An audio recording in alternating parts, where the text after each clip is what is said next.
So remember the name, River Region Contracting, for all your roofing needs. We're not affiliated with any other roofing company in the River Region. We've been in the roofing business since 2005. We don't have to buy our leads, and we don't have to knock on doors when the storms come around. We have thousands of satisfied customers throughout Central Alabama. So call us at 334-356-8635. That's 334-356-8635.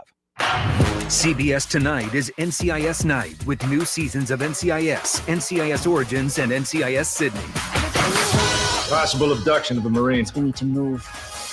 Anybody is a potential target. We're going to do what we do, and we're going to figure out answers. Whatever they're planning, it's going down here. NCIS! New night, new missions. It's a night you've never seen.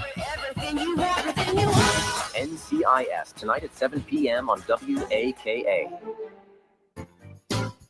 Drive now, pay later. Enjoy 90 days with no payments on auto loans. At ASE Credit Union, we're putting you in the driver's seat for a limited time. When you finance your newly purchased auto or refinance your current auto loan to ASE, you won't make a single payment for 90 days. ASE Credit Union will help keep cash in your pocket when you need it most.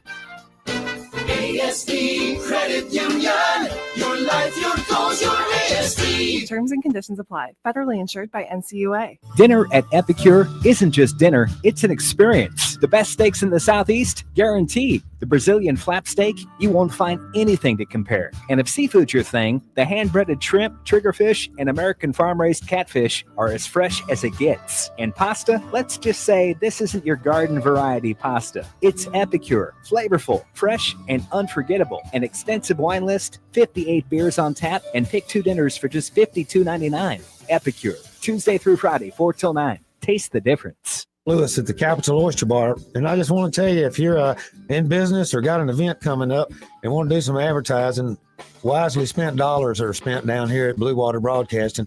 All the guys are nice, easy to work with, and I see results, I guarantee you. Radio reaches over 90% of everyone in the River region. Shouldn't your ads be out there where your customers are?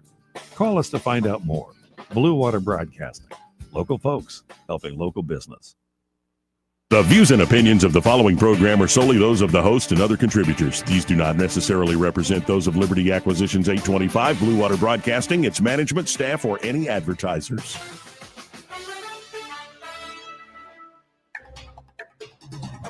It's time for Montgomery's conversational radio show. It's news and views on News Talk 93.1 FM. To join the conversation, call 272-9228.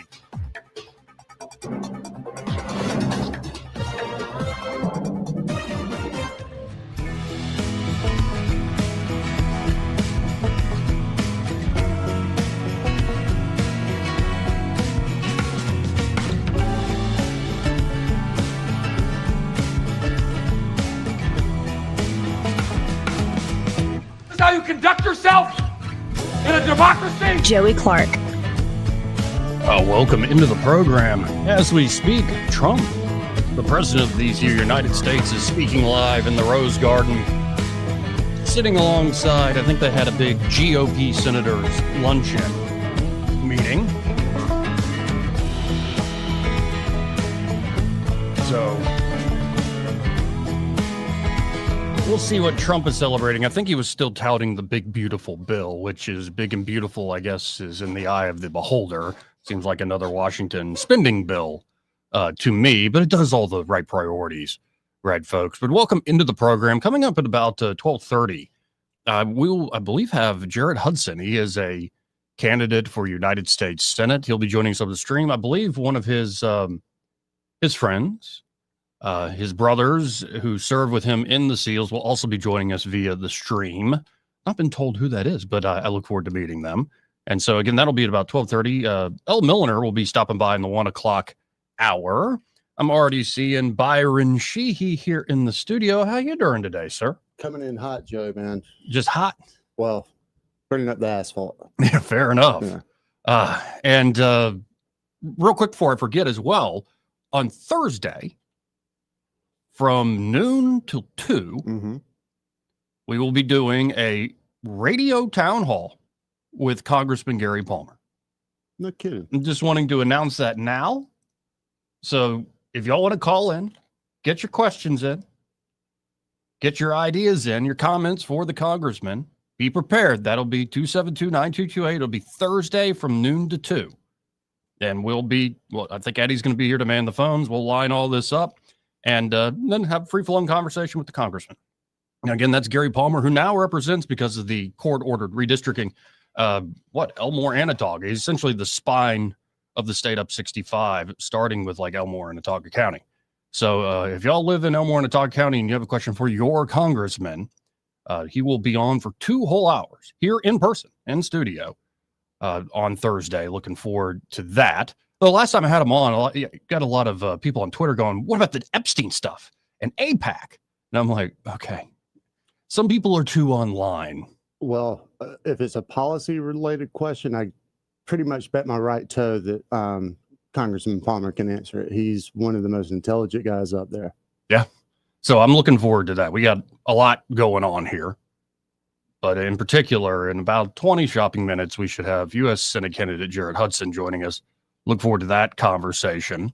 Did you see that, the deadly downtown shooting were just bodies on top of bodies? Thank God only 2 people have died from this. I know others suffered horrendous injuries, and even folks that weren't hit are probably not going to be quite the same if you're right there in that fray. Well, a suspect in the deadly downtown Montgomery shootout was released on $60,000 bond. I believe for attempted murder. $60,000? Why?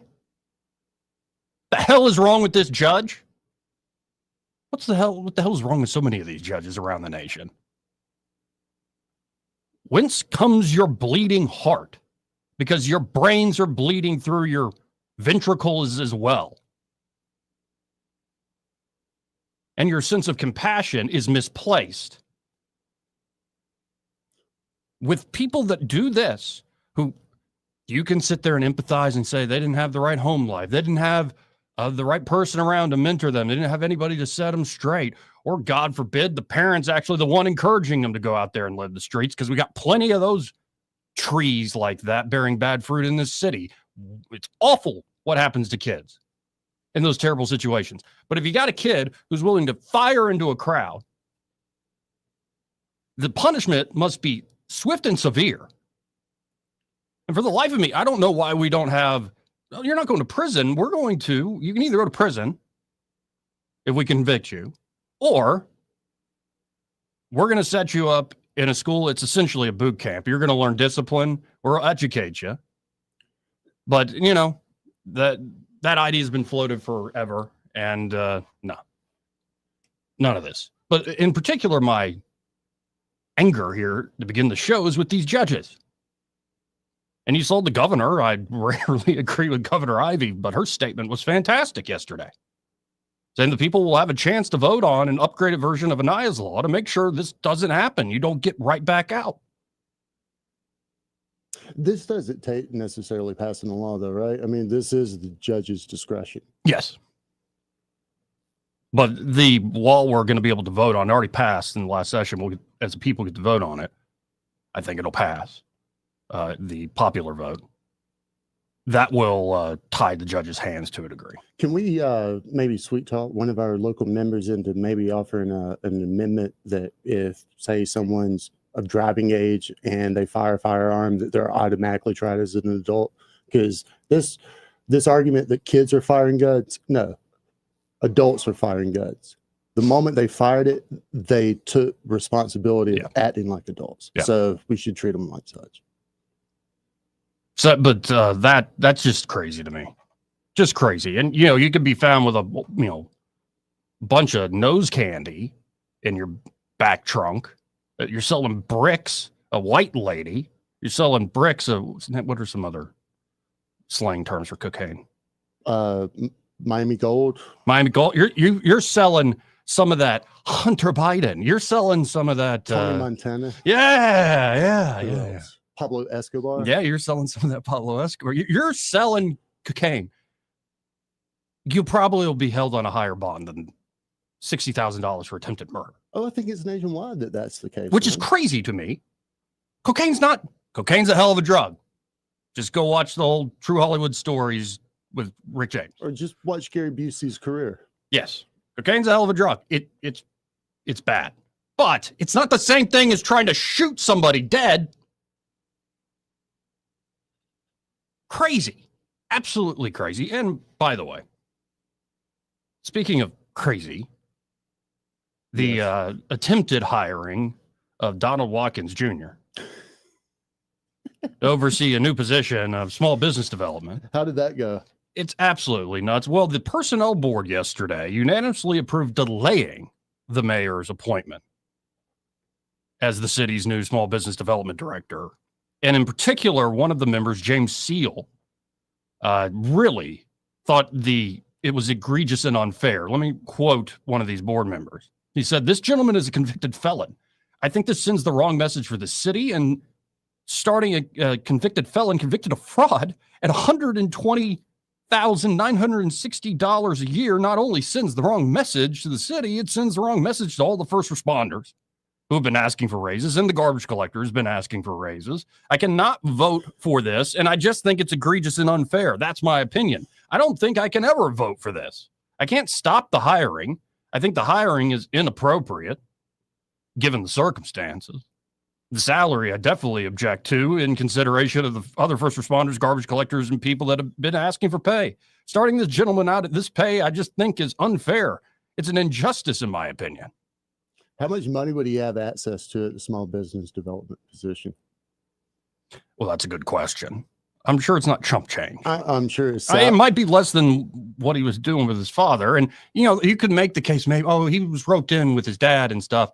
I'm like, no, I think the court found that it was fairly premeditated on both their parts. Well, they did try to make that case, and that was called BS. Right. Yeah. And by the way, I've heard, well, isn't Watkins Jr. qualified? Of course. My point is he's overly qualified. He's too qualified. He's too good at the numbers thing and the finance thing. Like, he should have a life. He served his time.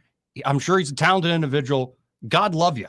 But not in this position, not with taxpayer money. My God, what the hubris of this. Exactly. I'm not going to say he's qualified. I'm going to say he's disqualified. Right. You go to prison for what? I don't know how much he served. But no, the idea, though, that you would put him over, like, this pot of money, and it would be developing, like, commercial relationships and... Yeah, it's just like, no. Let's not do this. Like, seriously, people would have grumbled if the mayor had hired him as like an advisor or something. But, you kind of would have been like, yeah, whatever. I feel like to put him over this amount of money. They are mocking us at this point. Yeah, I've described it as they're putting a fist in the air with a big old middle finger, to the white establishment. It's not even white, black. It's just anybody with common sense, man. Anybody that wants to make sure that their tax dollars are actually administered in a responsible way. But that's their favorite cudgel, though. Well, yeah. Identity politics. Yes. Right. Here we are. The board approved tabling the hiring of Watkins Jr. at that $120,000 figure until their November meeting at the request of Jacqueline Crawford, a Montgomery Personnel Board member. "I just need to give it some thought," Crawford said. "What's there to think about, ma'am?" Think about if you want a primary opponent, Mr. Crawford. Montgomery Personnel Board Chairman John Baker said at the meeting, "It's a high salary and there's some concerns. I've been getting all kinds of calls about it." No kidding. "I have some concerns as well," Crawford said. Watkins Jr. was convicted of 1 count of wire fraud and 1 count of conspiracy, was sentenced to 3 years of supervised release in order to pay restitution jointly with his father, amounting to a little $13.8 million. And actually, if you look at it, the senior owed restitution of a little over 14, so he's more liable, but they have to do it jointly.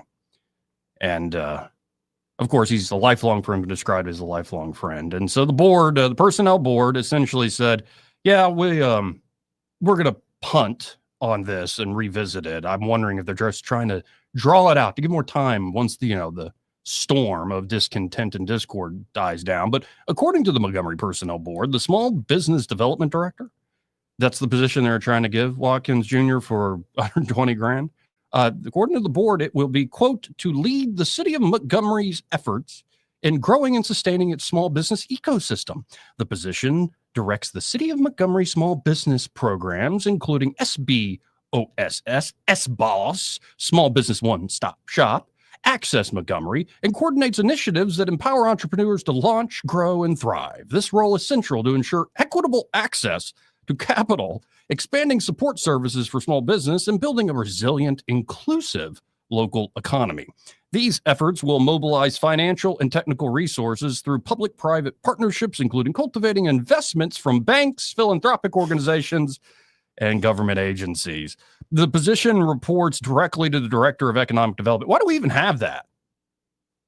Because as soon as I start seeing this, like a small business director, small business development director, and then I see even Director of Economic Development, and I know every city and every state has this stuff, but every time I see it, especially the stupid water park, some, upper middle class white lady's daughter goes over to North Carolina and goes, people love this, and I'm sure some people do. But like, why do certain folks get that privilege? It always comes across as like, what we're going to do is use our government contacts and use our government power in order to create a very crony scheme. Sometimes it's a little heavy-handed than other times, of course. And you can always write it off, say, oh, that hysterical man on the radio, we gave $1,000 to this woman who started up a internet store selling dolls she sews or something. I don't know. She's blind, and yet she still knows how to sew the dolls. What is this crap? It's all crap. Like, if I was starting a small business, I don't want to touch y'all's development firm. I don't want to touch the city of Montgomery. I'll pay you for a freaking license, and I would like to see some police protection, damn it, and not have to wash blood off the sidewalk in front of my $20 million investment in fine dining. Dadgummit. And yes, I'm pissed. It should be. It's so stupid. I think that's what pisses me off the most. It's so stupid. And you could say, well, it's been stupid for a long time, and now it's our time to be stupid. Fair enough. But it's stupid. Yeah, but corrupt. To your point about the different media opportunities and exposing folks, I mean, sorry your time came in a time when more people were able to pay attention and call you out on your BS. Anyway. I mean, there is part of me, I can be very empathetic in the sense of like, can you imagine your father being Donald Watkins Jr.? Can you imagine your father being Joe Reed? I guess we all have our own crosses to carry, huh? Mm-hmm. No, and it's comparable to be like if your father was the governor or your father was this big figure. Yeah, it's always like big shoes to fill. I'm not saying like I'm not being a partisan here. There's redeeming qualities to everybody. But when you've got like two guys that have been like out of Montgomery, dogged opposition against the white establishment, they've built up these family names, and you're kind of expected to fill their shoes, or that's the path you're sort of like, well, yeah. It's a weird dynamic. I'd imagine being Eric Trump or Don Jr., for instance. Probably a heck of a thing. I think we could make an argument that some of that old paradigm is actually decaying or dying. Hopefully. I hope so. I mean, the numbers kind of show it. I mean, Trump got elected because of it. I mean, look at how much support the Democrats lost amongst the African-American community for stuff like this. Well, and this is not to just pick on Montgomery, though they deserve it. But you look at the state, and you wonder why we're slow to so many things, stuff, because we're run by a bunch of small town hicks and their good old boy network. Excuse me, pardon me. You hayseeds know your hayseeds. Don't take it as an insult, but as an accurate description. They're not hicks. Yeah. It's putting their own selfish interest in financial gains above the betterment of the city. Yeah. I've spent time over the past 24 hours, Mobile, all down Baldwin County, Enterprise, Dothan, all those places are markedly cleaner, nicer, have a better, more active police force. Sure. And their citizens are actually happy. They're walking around smiling. Oh, no, it's not an accident. Yeah, I was saying, though, that small town mindset or that small city mindset doesn't always translate very well into, say, state government. I think it translates into more, again, a good old boy network and not actually thinking through ideas. I think wherever you're... And no, Alabama is not necessarily unique. We can go to any government, any state, any republic of pull and privilege. But I live here. I live in Montgomery. I live in Alabama. I'm seeing what I see. I'm a simple person, right? If they wanted to, they would. And if they don't, then obviously they don't care, right? And we should hold them accountable for that. But Yeah, but and just to be clear, to underline the point, everybody's got redeeming qualities. There are things Stephen Reed says and does. I'm like, great. Wonderful. There are things the state legislature, they say and do. And I'm like, great. But the thing is, I'm going to be the voice of discontent. And yes, a little bit cynical about what y'all do, because everything y'all say about yourselves and is just blowing. It's just sunshine and lollipops. And we're so good and we're working so hard and it's complicated. And you know, you just got to trust us. It's like, I'm tired of the happy talk and trying to talk good into existence when you see rot all around you. Stop lying. Be straight up about it. Say straight up, we got an issue. I screwed up here. I'll try to do better. And then let the people decide. But the best thing for this town will be true competition for Stephen. Mm-hmm. I don't hate you, Mr. Mayor, but you need competition. And I look forward to people actually giving you that dogged competition. And I don't want it to be dirty. I don't want all this stuff. I want good ideas. I want true, proper leadership. And by the way, another great thing for this town is when Coach takes over as governor. Now, can he get rid of the good old boy network? No, probably not. But he could knock some heads together and get some things done in the state we haven't done in a while. But does that same good old boy network not exist in Mobile, Birmingham, No, it does. Auburn, Tuscaloosa? So why are their good old boys a little less greedy or maybe a little more concerned about the overall appearance of the city than our good old boys here in Montgomery? What's the difference? Well, some of it is a genuine difference in governing philosophy, I'd imagine. Like, this is the way things done. Like, look at how other cities are run. I would argue that that's not really governing. Yeah. And so much of, I think, local governance now is just branding. Like, go make the people with money who don't live here impressed or happy, so they give you that money. So, like, there's a lot of that sort of thing. Point is, it's a very imperfect system. But enough ranting and raving about Montgomery. Is it? Enough ranting and raving altogether, because in just a moment, I got to hit this break.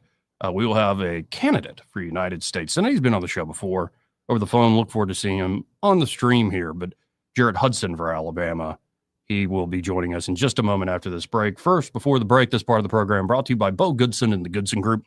And they're at the Goodson Group. Bo and his team are ready to help you with buying or selling real estate here in the River Region real estate market. It could be that you're not just looking to buy or sell, though. Maybe you're looking to rent out property you currently own, turn it into a rental investment, a performing asset for you. And managing that yourself can be a pain in the butt. Why not, for a reasonable fee, have the Goodson Group do that for you in a very professional way? And, of course, the crown jewel there is, well, just all that experience that Bo Goodson's learned over his 50-plus years working in the River Region real estate market. So y'all check him out today. You can always go to thegoodsongroup.com or give him a call direct at 551-0225. That's 551-0225. Bo Goodson and the Goodson Group. Great sponsor here of the program. We'll be right back with Jared Hudson, candidate for United States Senate. Want to carry News Talk in your pocket?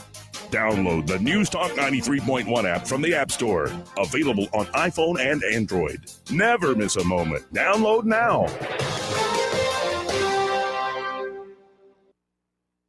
Progressive has great customer service, and it's easy to reach us because great and easy is the way to be. Like salads, great for you, and so easy you could put any group of veggies in a bowl and it's a salad.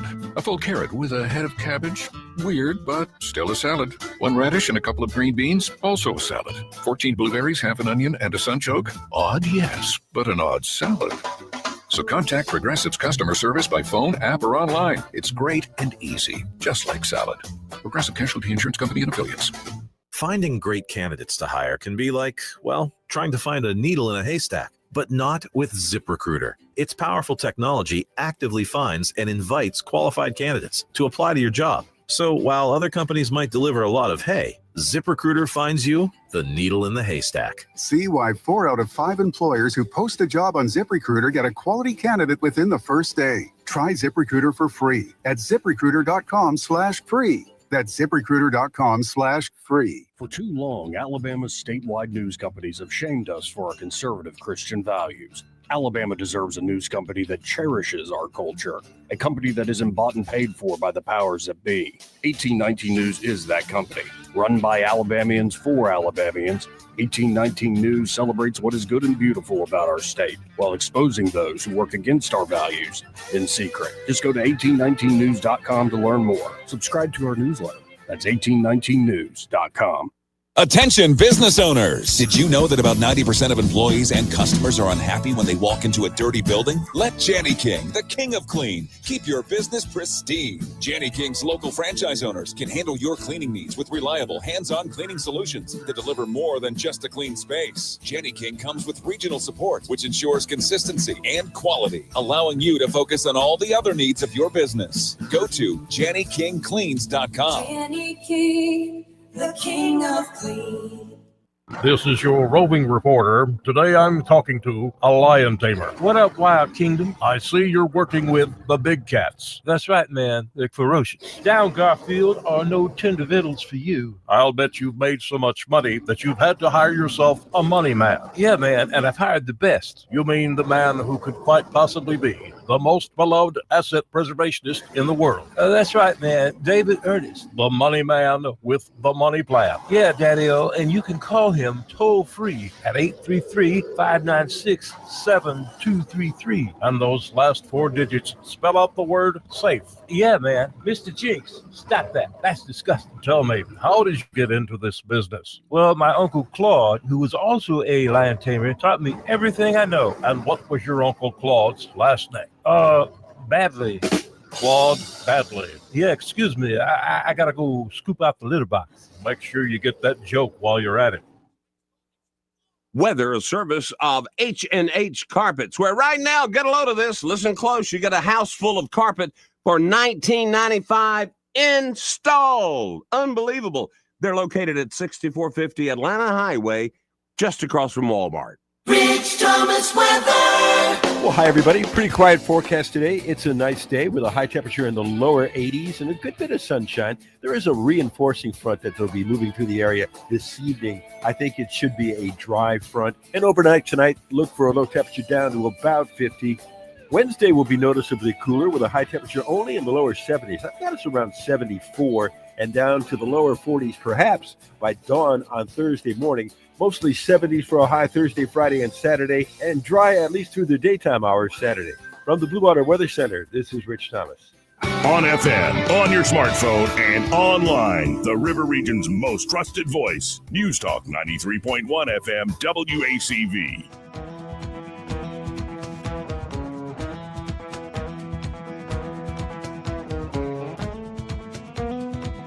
Joey Clark. Welcome back. I'm going to try to calm down now. Talking about Montgomery, it's got me all worked up. Ooh-wee. But I'm looking forward to this conversation. Joining us now over the stream, we have Jared Hudson. He is a candidate to be your next United States Senator from the great state of Alabama. Jared, how you doing today, sir? Good. How are you? I'm wonderful. And I got to admit something or confess something to you before we start. I read your, what some of your friends call it a pamphlet. I would call it almost an epistle, but your book. Yeah. Read it this morning. And for folks who don't know, it's called Waging War in the High Places, the Armor of God Through the Eyes of a Navy SEAL.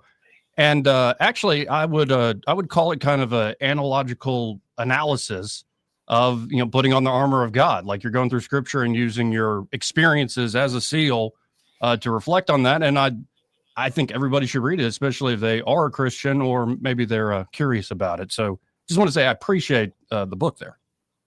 Oh, yeah, no worries. Well, it's funny what brought that book about is when I was in the SEAL teams, my dad's a pastor. And so when I was in the teams, he would have me come in and speak at church sometimes and different pastor things. And so I started speaking on the armor of God and using the stuff I had in the SEAL teams for that. And this was when I was in the teams and then a little bit afterward when I got out.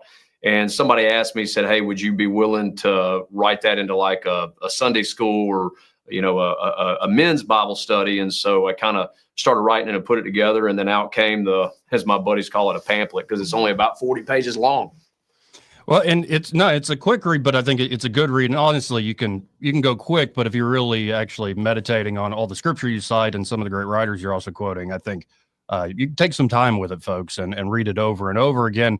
And one thing I wanted to ask about it is, do you think the battles you had, the physical battles you had that also led into the spiritual battles in your service, do you think that's truly prepared you for the spiritual battles you're about to find in politics, or maybe you're already finding? I mean, yeah, we find them sometimes, and it definitely prepares you. But again, it talks about in Ephesians chapter 6, we don't fight against flesh and blood, but we fight against principalities, against powers in the high places. And so it's always the good versus evil that's going on. So it doesn't matter where you're at in your life. You will experience that, and whatever you're doing in life is hopefully preparing you for that. I don't know if necessarily the physical battles and the SEAL teams prepared me for it, but at least gives me a physical look as to what's going on spiritually. Well, could you describe to folks like that BUD/S, like especially Hell Week, that it is physically demanding as you're laying out to like the amount of work y'all had to do just physically, it is crazy. But I'd imagine there was an element of it to like test y'all psychologically. Could you share that with folks, like what that's like?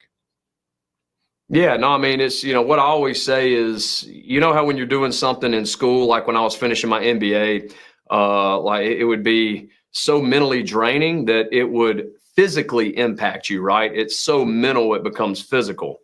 BUD/S was so physical, it became mental. I don't know if that makes sense, but and that to me is a harder threshold to cross when something hurts so bad that it starts messing with who you are mentally, emotionally. You start questioning, hey, why am I here? Should I even do this? That is what that's what BUD/S does as a whole. I mean, heck, you pass out underwater. You do shallow water blackout is it's pretty intense. Hold your breath till you pass out. Well, one lesson you pulled from that I saw in the book that really jumped off the page at me, and I, before you came on, was ranting and raving about local politics as I usually do, is this idea, it wasn't the pain that kept people from pushing forward. It was the anticipation of feeling the pain again. And I worry that there are a lot of politicians that are always walking around scared of the anticipation of pain, and they just aren't forthright and willing to take on the battles that are in front of them. Do you see that as well in a lot of our politics? Brother, 100%. My daddy always used to say, nothing's ever as bad as your mind makes it out to be. And that is what BUD/S proved, right? Because nobody ever quit. And you're mentioning this, nobody ever quit when the evolution was going on, like in the middle of the evolution. No. It was always in the rest moments or in the break or before we have to go back into the cold water or the nervousness before you have to pass a test or whatever it is. It was always in that rest and that ease that you're like, oh man, I don't want to do this again. That's the way everybody feels, but that's when guys would quit. And it's the same thing in politics. It's never as bad as your mind makes it out to be. And there's a lot of people in politics, they're not there to do the just or the right thing even. It seems like they're there to be people pleasers, and people pleasers don't work. Everybody's not going to be happy with the decision you make. You have to make the most just and the most right decision to support the people you're elected to represent. That's the whole purpose of a representative government. And so with that being said, yeah, I definitely see that on the political side, more so now that I'm really involved in it. Well, and in a second, I want to get to more of the political issues. I just wanted to start with this basis. And I, again, encourage folks to read your book. On Kindle, like for $5, if that. Yeah, it's like, $5 you can get it, or get it shipped to your house. I think for like $6 or $7, get a hard copy. Easy. Now, how do you trying to pry a little bit, because I have not served in the capacity you have. Like, what is the brotherhood like after the fact? Like, how much are you able to stay in touch, and how long do you carry with you kind of the rest of your life? I mean, the brotherhood runs deep, I mean, it's what's the old saying, blood's thicker than spit, and we all bled together. So with that being said, especially when you get involved in something like this, let's just use this Senate race, for instance. Man, the brotherhood has gathered around to help me out in the process of this. Guys that I served with, hey, you might not see a guy for 10 years, but when you meet up with them again, it's like you don't miss a beat. And then obviously guys dying through the process. I mean, the SEAL teams are regularly at the tip of the spear, and so we're regularly losing brothers. So you're always at funerals, you're always supporting guys' families, and yeah, the brotherhood is thick. Even once you're out, the brotherhood is thick. I'm the leader, I guess you would call it, of the SEAL Future Foundation. FOB is what they call it here in Alabama. And there's about 14 members in it, because we've got roughly about 14 members across the state of Alabama that are SEALs that are out. And the SEAL Future Foundation is just a nonprofit organization founded for SEALs, and they have FOBs all over the nation run by SEALs to help guys as they're transitioning, out of the SEAL team. So that's another good way to stay connected with guys in your area. So, it's definitely your brothers. You've all been to war together. And again, folks, we're talking to Jared Hudson. He is running for United States Senate. I'd imagine there is, especially your generation that served, as you look at now the politics of it, when you look at the decisions being made, whether, I guess you were more during the Obama era when you were there in theater. Mm-hmm. But you see the decisions made by, especially Biden, the pullout from Afghanistan. I worry that we have too many folks at the top level who don't understand the bloody realities of actually fighting on the ground. Yeah, no, I mean, you're exactly right. You have politicians that have never been in a fist fight, much less a gunfight. And take even a step further, you've got, high-level military leaders who have never been in a fist fight, much less a gunfight. And they're making decisions for us, the fellas on the ground. And so that is extremely difficult, because look at Afghanistan. You mentioned the pullout. We spent trillions of dollars, right? So that's the financial burden to the United States of America, to the taxpayer here in the United States. We spent trillions of dollars, not to mention the thousands of lives that were lost, the blood that was spent just to do what we did in that country for 20 years roughly, and to have at the stroke of a pen a president say, hey, we're going to pull out, and all of this blood and all of this money means nothing. And we turn the Taliban into one of the top 10 military forces in the world by what we leave behind for them. That obviously brings up a lot of questions in the minds of guys like me who, again, I was in the mud and the blood with the E-Dogs. We're on the ground. We're getting shot at. We're hitting IEDs. We're, killing the enemy. We're doing all of this. And you got these clowns in the ivory tower making decisions that put us in harm's way and kill our buddies. And then all of a sudden they want to make decisions that make us look at it and say, well, what was all that for? Why did we do that if we're just going to hand it over? And then you look at the geopolitical aspect of it. We give up Bagram Air Base, and what happens? 6 months later, Russia invades Ukraine. So that's the frustrating part for guys from my era who've been a part of the global war on terror at the actual fighting front, not not claiming they were something. No, it is amazing. Yeah, go ahead. I was just going to say, it's just this. Most guys like me, we're not neocons, right? And yet you've got these politicians and even military leaders that are. And they're neocons because it doesn't cost them anything to be that. It actually probably pays them to be a neocon. And that's Absolutely. A dangerous thing. It really is. Now, one thing that amazes me is how leadership makes a difference.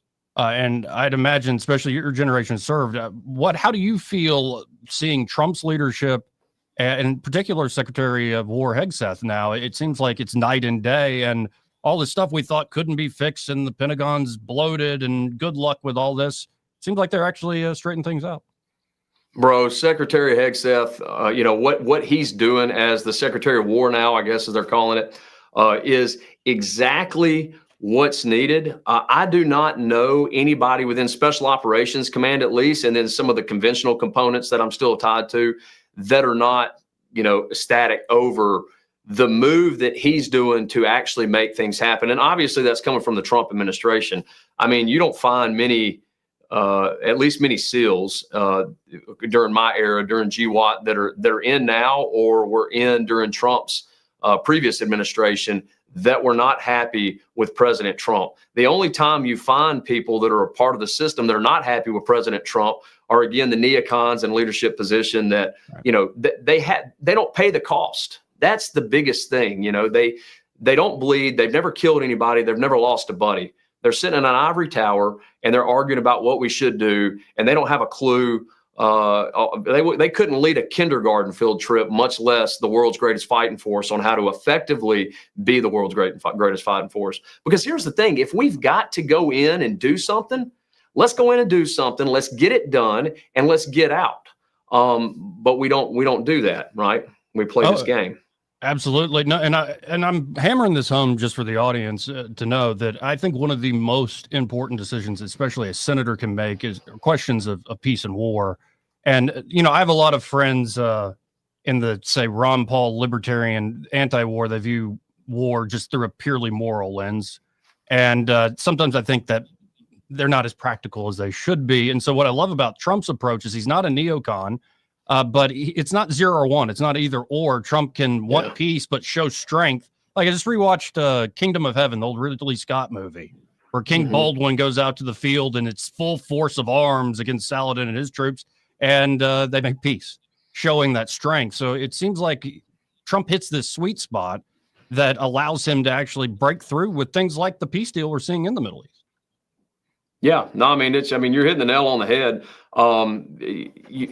It's not that we want to go to war. War is bad. People die in war. War is a terrible thing.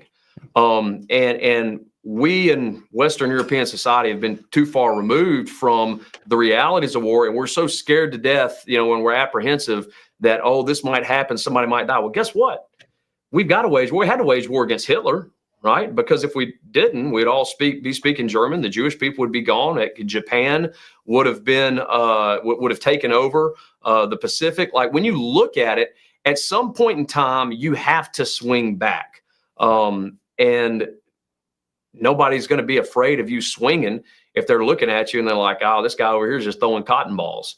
You've got to have a level of strength. I think the movie Braveheart's one did it. The King Longshanks said, "Look at the mere sight of my son. He could only encourage an enemy to take over a country." And that is the vast majority of our military leadership and our political leadership. And praise God, we got President Trump and Secretary Hegseth who are stepping in and saying, y'all are going to have to meet this standard. You're going to have to meet the muster or you're out. And that's, because we've got to be able to discourage the enemy from doing what they do, whether with our international partners or whether here in the United States of America. And we discourage them by having a strong presence about us. Carry a big stick. Amen. Now, let me ask you a more generic political interview question. Like, if you had to throw together like top 3 issues that you really want to hammer home on this campaign that the state needs, that this nation needs, what would those 3 be? Yeah, I mean, the first issue I always say is stand with President Trump, and that's easy. That's an easy Republican talking issue. But you mentioned the Afghanistan pullout. So I worked under 4 presidents, right? So Bush, Obama, Trump, and then Biden. So I worked under 4 presidents, and during those 4 presidents, you literally would take 5 steps forward and 10 steps back.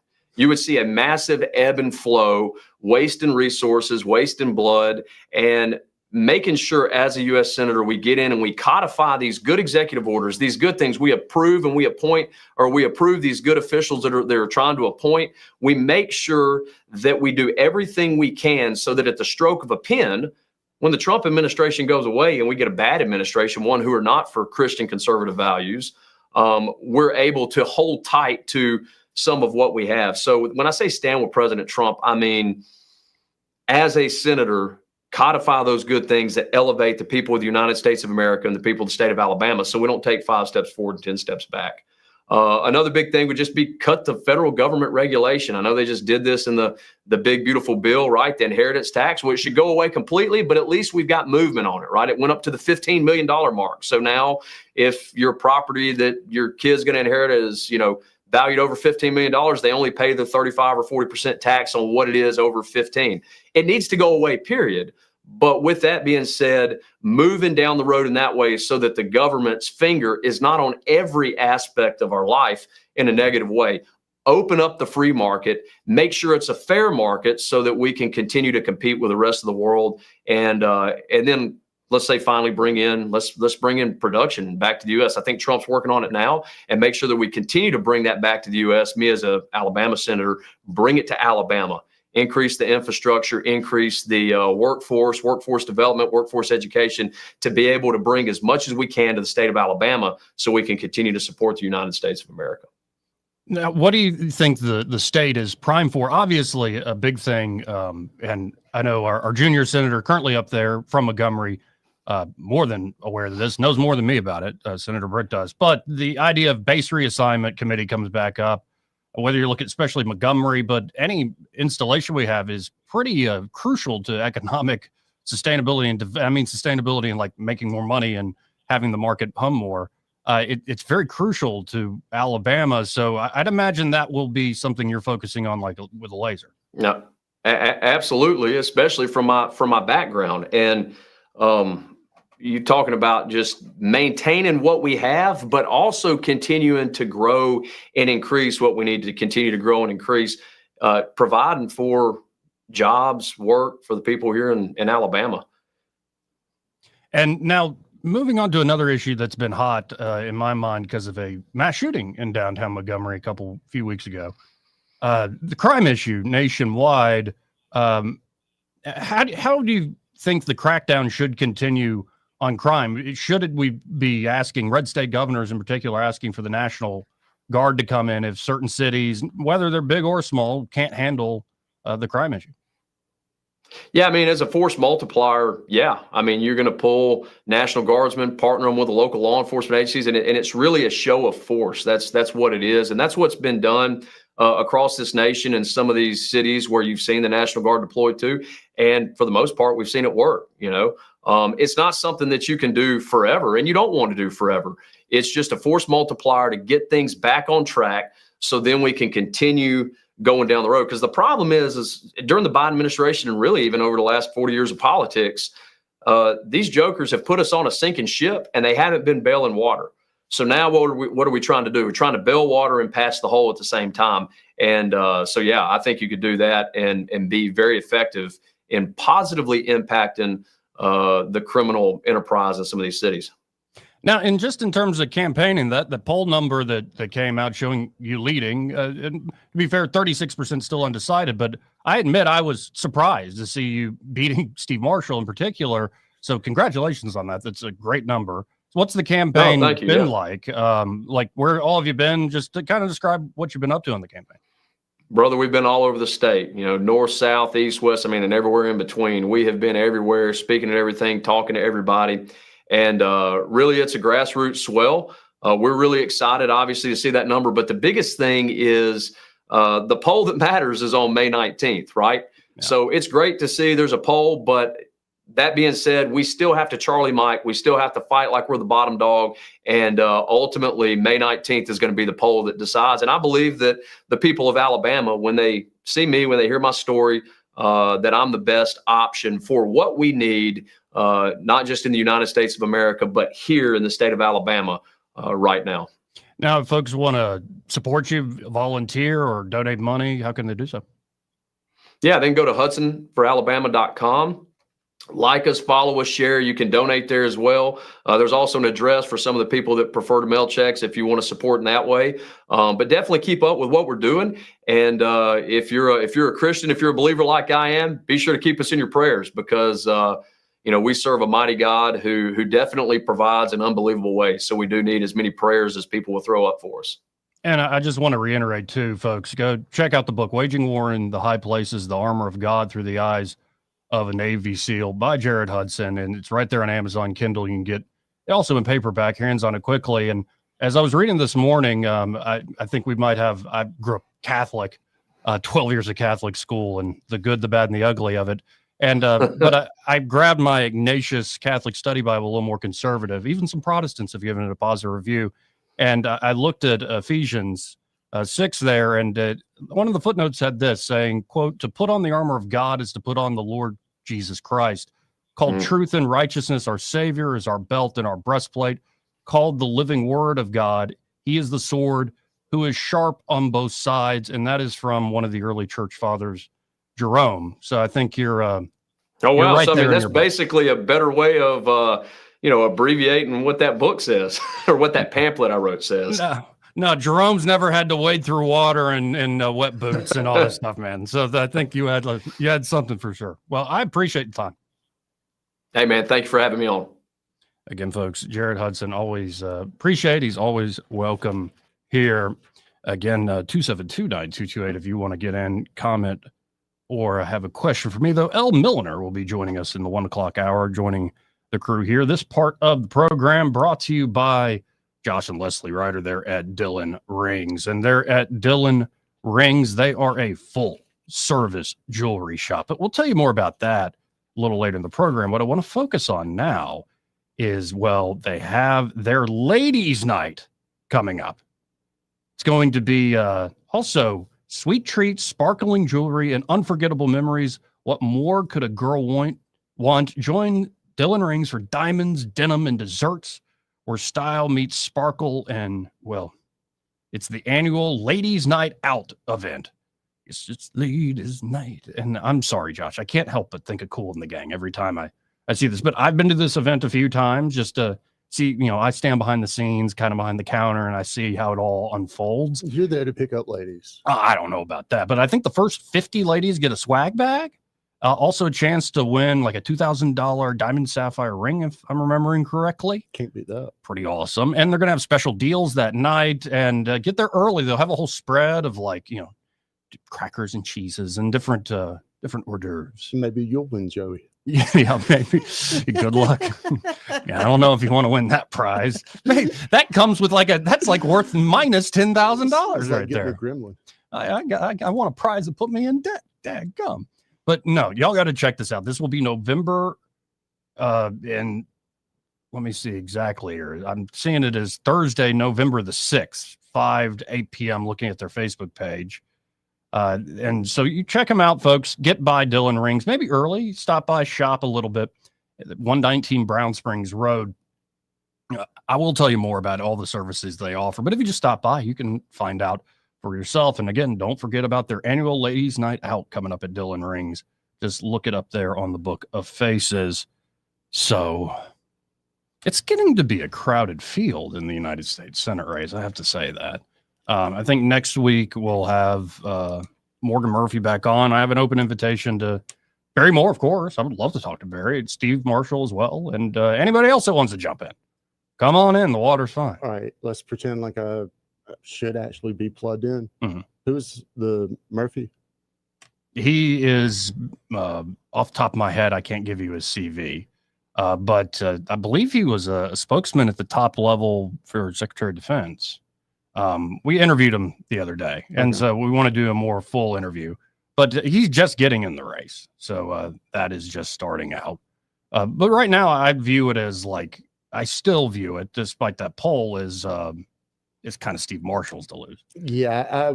I'd like to know who commissioned that poll. Qantas was the name of the company. Who commissioned the poll? Oh, I don't know. And what the sample was, right? All that sort of stuff. Oh, yeah. No, and with any publicly available polling, this from working on campaigns. Campaigns, have a whole spectrum of polls. It's not just one poll. What you're trying to get is a whole picture from many different angles. And the stuff that you're really banking on, you're probably not releasing to the public unless you're winning big. Let me say it this way. If I wanted to create attention for a candidate that was a little bit down the pecking order and having a hard time busting through the noise, having a third party group that may be friendly to the campaign commission in the poll, that'd be a really easy way to do it. Oh, no. And we'll see. It's interesting that I'm in this position. I believe I've heard Brian Dawson say this. It's I think no matter who wins, we actually got a pretty good person up and down the ballot. Seriously. I know it's going to get dogged and going to get competitive and stuff, and some barbs might come out. They aren't already, but I look at most of these races and I'm yeah, pretty much everybody's going to be a solid pick. We're trending more conservative. And all these races are going to say Lily White clean to. Oh, sure. You think, is there going to be any challenge to coach? You know what I mean? Not a viable one. Maybe not in terms of a candidate, but in terms of messaging. The Democrats in Alabama are going to draw a line of here's the fight we're going to have with this guy in the years ahead. I mean, I'm sure some will develop after he actually gets a chance to move in and collect the desk and actually do some stuff. But how are you going to push back about or against what he's done in D.C.? Yeah, I know. Well, oh, by the way, if Feinbaum jumps in, I'm sorry to everybody in the Senate race. That's going to be tough name ID to beat. And then what A.J. McCarron's been talking about jumping into to some race? Speculation. Yeah. That would be a tough name to beat. Like, this is a football state. Well, seriously, I think Nick Saban, if he really wanted it, if he could find the crown of Alabama in the gutter and put it on his head, like the people would help him put it there. Like, I'm not suggesting that. I don't want Nick Saban as my king. But, like, that's how popular names in the great, gridiron battles that we have are in this state. I mean, it really, as it boils down on election day, the greatest indicator of whether or not you get elected or not is if they know your name ID. So if you start with a candidate that already has built-in name ID, you're clearly the front runner. There you go. And if that person has long-standing relationships, say, they've made themselves available to callers in Alabama for the better part of 20 years, then yeah, they're going to be a really, really, really hard candidate to beat, regardless of political experience. Indeed. Well, appreciate Jared Hudson's time today. And service. Yeah. Oh, amen. And yeah, I really encourage you, go watch his it was right after the election or right before it was a while. It was like a 3.5 hour interview with Sean Ryan on Sean Ryan's show. Oh, I've already watched it. Very, very good. And that book does give you a lot of insight into kind of like just some snapshots of his experience. I want to say one thing that I've noticed from multiple candidates across different races, different states, and I think this is probably the greatest thing that's coming from this election cycle. More younger candidates are reaching in and exposing their faith and how much that means and furthering that conversation. It's very much a real thing. thing. Like, regardless of what happens to his political career this time, getting the word out, when I say the word, I'm not talking about his political word. I'm talking about the word. Thank you, sir. No. Amen. Well, got to hit this top of the hour break. First, this part of the program brought to you by Cole Plumbing, and they're Cole Plumbing. James Cole and the team ready to help you out with any and all your plumbing needs. Could you be got a big old leak, like inside or outside? And well, Cole Plumbing can fix that without causing a big old mess, tearing out drywall or digging up a huge hole or trench in your yard trying to find the leak. No, they can find it with precision expertise, fix it up, and get the job done for you. Maybe you have something simpler, like a toilet won't stop running or faucet won't stop dripping or a clogged drain. They can fix all that for you. Maybe you need to upgrade to a tankless water heater system, or it is time for a new garbage disposal because that thing stinks. Don't it? Call Cole Plumbing. They can help you across the board with any of this, folks. You can always book an appointment online at coleplumbing.com, but I encourage you to save their number. Call them up direct at 279-8919. That's 279-8919. And just remember, folks, when you have trouble with your bowl, call on Cole. We'll be right back. Broadcasting from the Riverside Chevrolet Master Control Center, this is WACV Cusada, News Talk 93.1 FM. When it's Chevy, it's Riverside. With SRN News, I'm Bob Agnew in Washington. Vice President Vance has joined the Trump team on a mission to Israel to shore up that Gaza peace agreement. It was challenged over the weekend when some Hamas terrorists fatally shot 2 Israeli soldiers. President Trump now warning that Hamas needs to get its act together or face the very real possibility of being eradicated. He says Israel would be given free rein to finish what it started and complete the destruction of the Hamas terrorist group.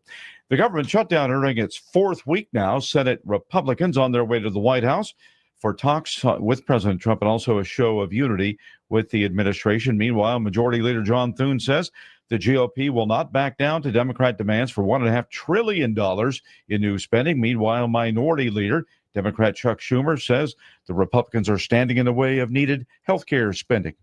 On Wall Street right now, the Dow is up 269 points. This is SRN News. We all hear the radio ads about the IRS. They tell you to be afraid, to be scared, and they try to frighten you into calling. I'm not here to do that. Tax Relief Advocates is different. TRA is here to tell you that if you owe money to the IRS, whether it's $5,000, $50,000, or $500,000, we have a solution. It doesn't matter if you're sitting in your car, at work, or with your kids. No matter where you are, call now. 800-583-0141. Don't lose hope. TRA can eliminate or reduce what you owe to the IRS. Generous programs are now available that can give you a fresh start. Our passion is taxes and helping individuals fix their IRS problems. We have over 1,000 5-star reviews on Google and an A+ with the Better Business Bureau. You don't need to be afraid of the IRS any longer. End your tax nightmare today by visiting us online at TRA.com or call 800-583-0141. That's 800-583-0141. Tax Relief Advocates. Real solutions for real people. Rich Thomas Weather is brought to you by Alabama Wholesale Lumber. For tough, good-looking roofs, it's Tamco Shingles from Alabama Wholesale Lumber. For great folks and great prices, call Alabama Wholesale Lumber. Rich Thomas Weather.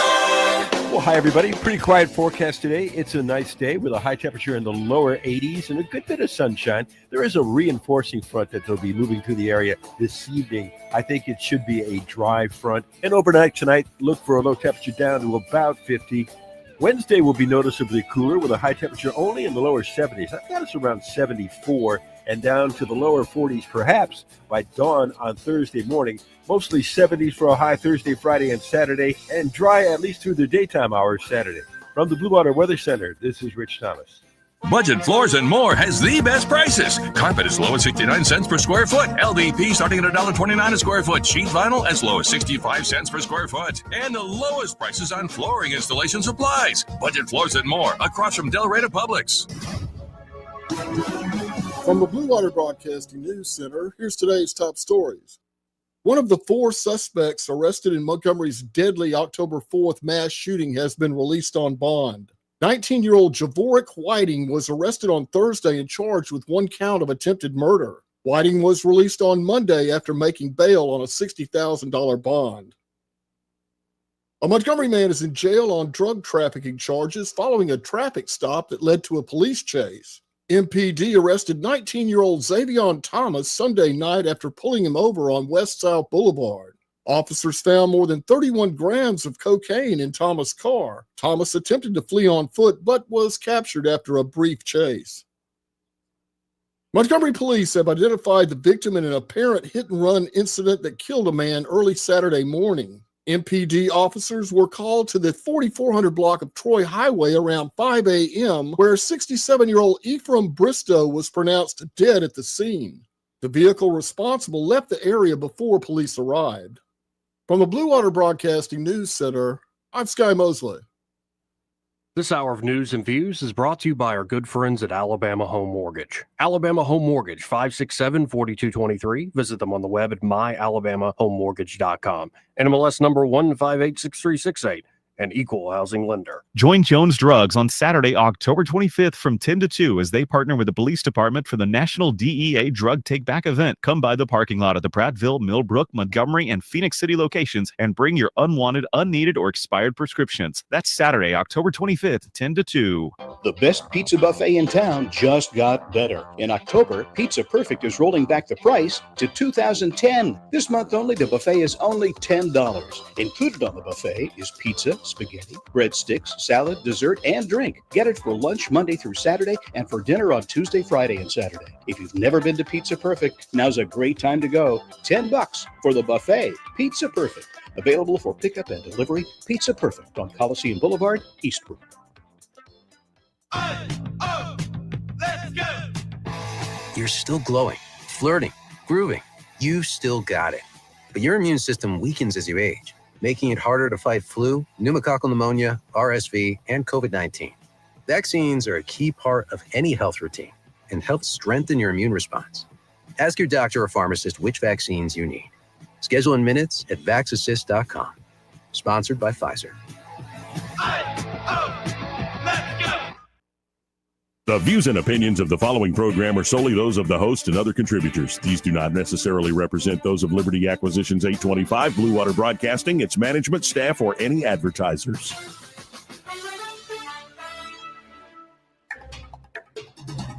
It's time for Montgomery's conversational radio show. It's news and views on News Talk 93.1 FM. To join the conversation, call 272-9228.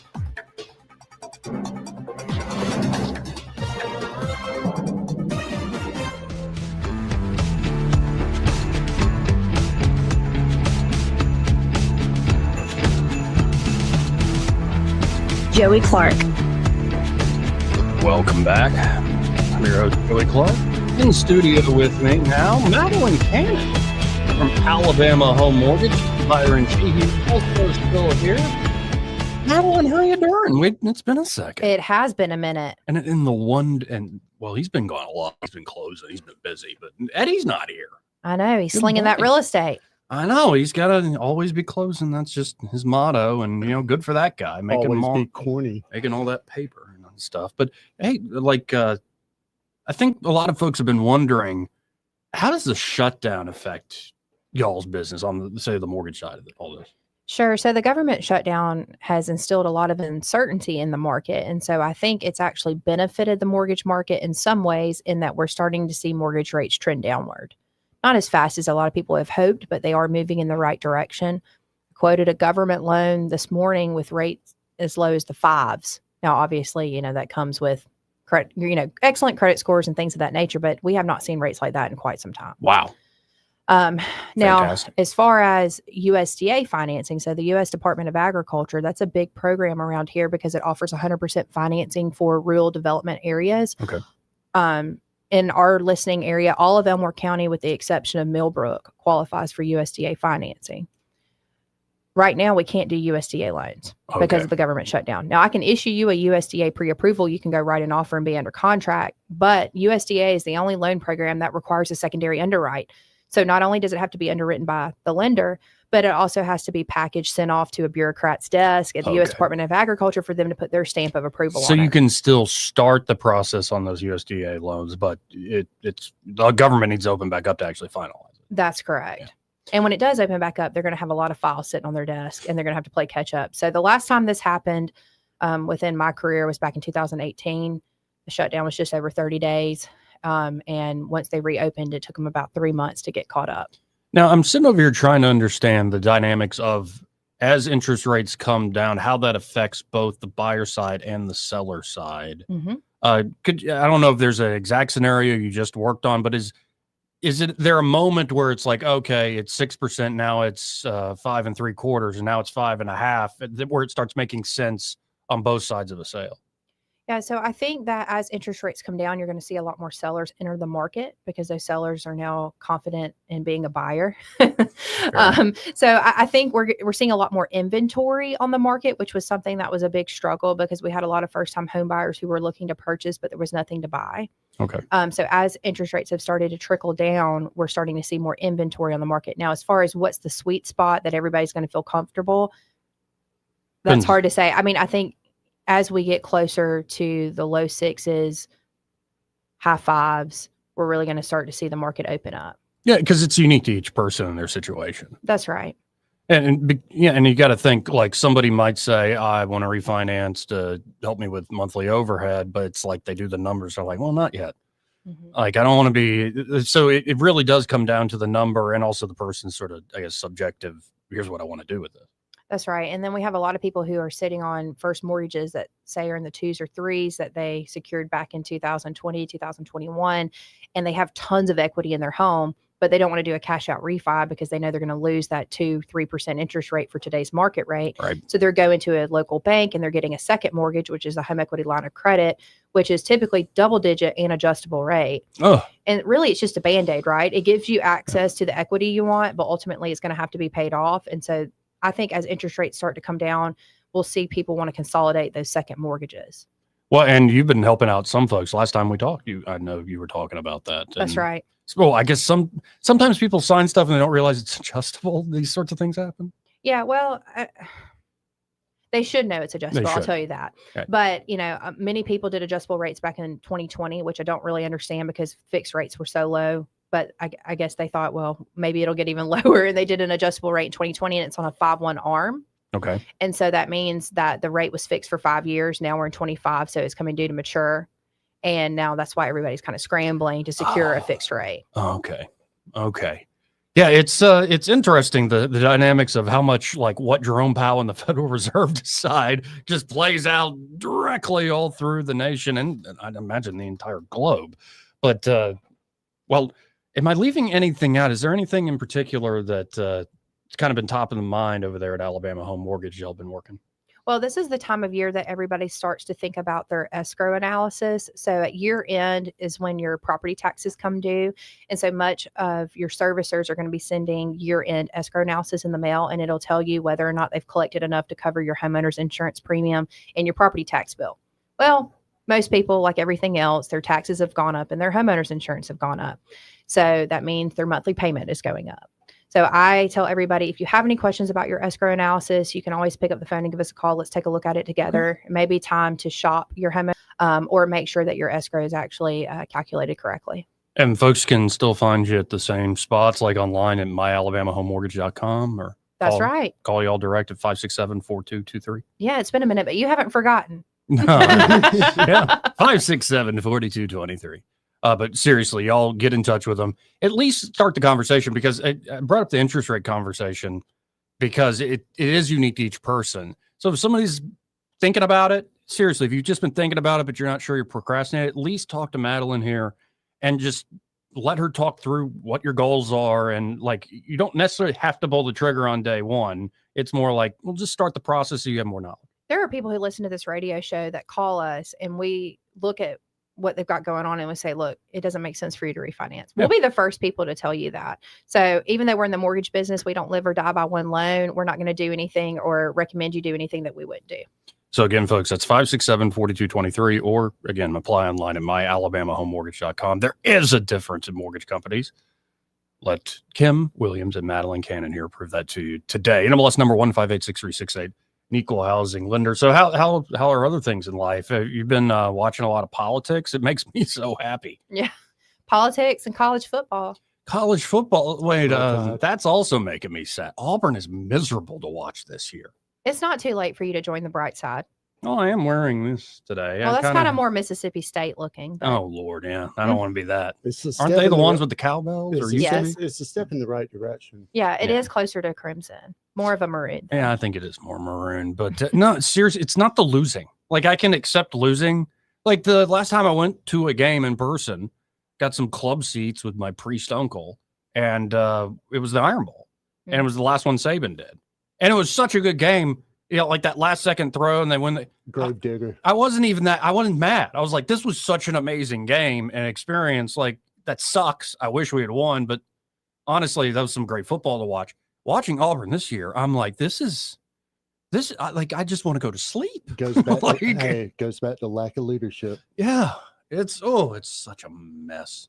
I was really shocked that our Auburn went with Freeze anyway. So me too. I think they kind of got what they wanted. Yeah, I think you're deserved. Yeah, maybe.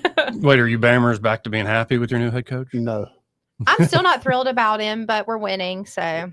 Okay. He's got to stay at this point. Mm-hmm. Okay. On the execution, that is. I don't know. He just has such a lackadaisical attitude. I just miss the fire that was Saban. Yeah, and that's always tough. Like, you're not going to recreate. And I don't there are certain expect him types to be the same person, but I at least want to see like the energy, right, and the buy-in. Like, I feel like he doesn't love Alabama football the way I want him to. Yeah, and maybe that's just his personality, or he's still learning the ropes or something. But you know, when I look at a Nick Saban, even as an Auburn guy, what's the line from the song? Those kind of cars don't pass you every day. Like, they're just certain types where it's like, yeah, he's arguably the greatest college football coach of all time too. Did you see the clip of the OC? His press conference after the Tennessee game? I didn't. He thanked the fans, but the way he did it, he was like, look, I've coached in the NFL. I've been in, some of the best stadiums, biggest stadiums. He said, I've never felt an environment like that. And you could tell he was 100% sincere. Like, if they don't have the love and the passion for all things Alabama football, I think they're quickly realizing what that means and all that it entails. That's right. And let DeBoer get into like one of those crazy iron balls in Jordan Hare. That place, as I didn't Saban say, that place is haunted. Like, there's something about that atmosphere that's ridiculous. And what's all the talk about this black hoodie? I mean, I'm team black hoodie. I don't even know what you're talking about. All right. So on the Florida State opening game, Alabama, DeBoer wore a crimson polo, which was outside the norm. Normally he wears this black Nike Alabama hoodie. Okay. And so everybody swore we lost because he didn't have the black hoodie on. Okay. And so moving forward, he's had the black hoodie on the rest of the season, and we have won all of our games. Well, his wife also came out and said that he was having some sort of mental breakdown before the FSU week. And like, there's a post of her saying something to the effect of, "You guys don't know how brilliant my husband can be. He was dealing with some hard times this week." Lame. Like, yeah, that's why he hasn't been given a pass in my book. Because when your wife has to come out and talk about all your hard times that you're experiencing, like, be a pro. No excuses. Play like a champion. That's right. Act like you've been there before, you know? Hey, let's jump to line one. See who this is. You're on there. Who's this? Hello, anybody there? Good afternoon, Joey. Dick Brubaker. Hey, how are you? Yeah, you hear me? Yes, sir. Great. I just want to make sure it's me. You talking to me? Yes, sir, I am. How you doing, Dick? Oh, good. Hey. Anyway, have y'all talked about this latest hire from the city of Montgomery? Oh yeah, I read my op-ed yesterday and I opened up the show today, ranting and raving about it. I like that the personnel board at least put it on pause. But what are your thoughts? Well, my thoughts are that this is a pattern and practice of this administration. And what is so odd about it is he doesn't mind telling people that people are getting hired to major city positions mainly on the basis that they're his friends. Right. And I have never heard a city administrator say something like that. That no talk about qualification. No, he's an old buddy of mine from school, or I've known him for years. And even though he's a convicted felon, conspiracy and wire fraud, I'm going to hire him to a city position that handles money. I mean, what could go wrong? It is nuts. It's absolutely nuts. And honestly, I think if he had tried to hire him as like an advisor or something, it'd been grumbling, but not the same thing as like, yeah, you're right. It's like, it's so, that whole description, by the way, strikes me as something that could be ripe for fraud. Whoever you put in there, like the way the system is set up. If I was, absolutely. Yeah. You're talking about someone whose job it is to recruit and give incentive to, businesses that are thinking about moving to Montgomery. And you've got a guy who's already been convicted of defrauding business people. I mean, Charles Barkley testified at his trial when he got convicted because Watkins had defrauded him. Over $1 million. And now he's representing the city of Montgomery. I mean, this administration just keeps trying to pile drive Montgomery into the ground. I mean, you've heard the latest on the who's to blame for the shooting downtown. Oh. Now they're blaming the 3 licensed liquor stores because they were only letting in 2 customers at a time. And then the mayor's saying that caused, the crowd to get angry and people to get mad. Well, you know why they're only allowing 2 people in the liquor store at a time, right? They're honest. Because they know if they get robbed, the police aren't coming. Yep. Well, they don't need the liquor store if they got free alcohol from the city. That too. But that was only on one night. That was only on the first night. But, they're actually trying to blame what happened at the shooting on 3 liquor licensees because they're trying to protect their inventory. When, I had a police officer tell me 2 days ago that the police were told, don't bring down the crowd, don't arrest people, don't stay in your cars, let the young people have fun. And now he's going to blame store owners. It's crazy. For an unruly crowd. Crazy. I mean, it's just, you would almost have to make this up. This is like a political novel, featuring, the kingfish or something. Well, and before I let you go, what do you make also of the chief of staff, Jeremy Reed, just kind of abruptly, like a year into the job as chief of staff? That's fascinating timing. Well, I think Reed wants a future in politics, wants a future in government. And I think my guess is that the chief of staff wanted the city to take a proactive approach to making downtown Montgomery safe. And the mayor is treating that shooting like a non-event. We're not going to change anything we're doing That's his quote from the city council speech. Wow. Yeah, it's just We're still going to have big crowds downtown. I mean, it's just, and I don't think the chief of staff wanted anything to do with it. well, he's always welcome on these airwaves, I mean, Jeremy. If you're listening, you're always welcome. But he's a very talented guy. Everybody I've talked to about him says that guy's got a lot on the ball. And if the mayor would listen to him, we'd be in better shape than we are now.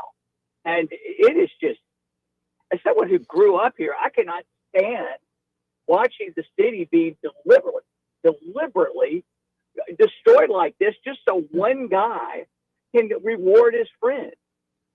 It's absolutely nuts. And I said it earlier, the best thing I think that could, anything I've ever seen.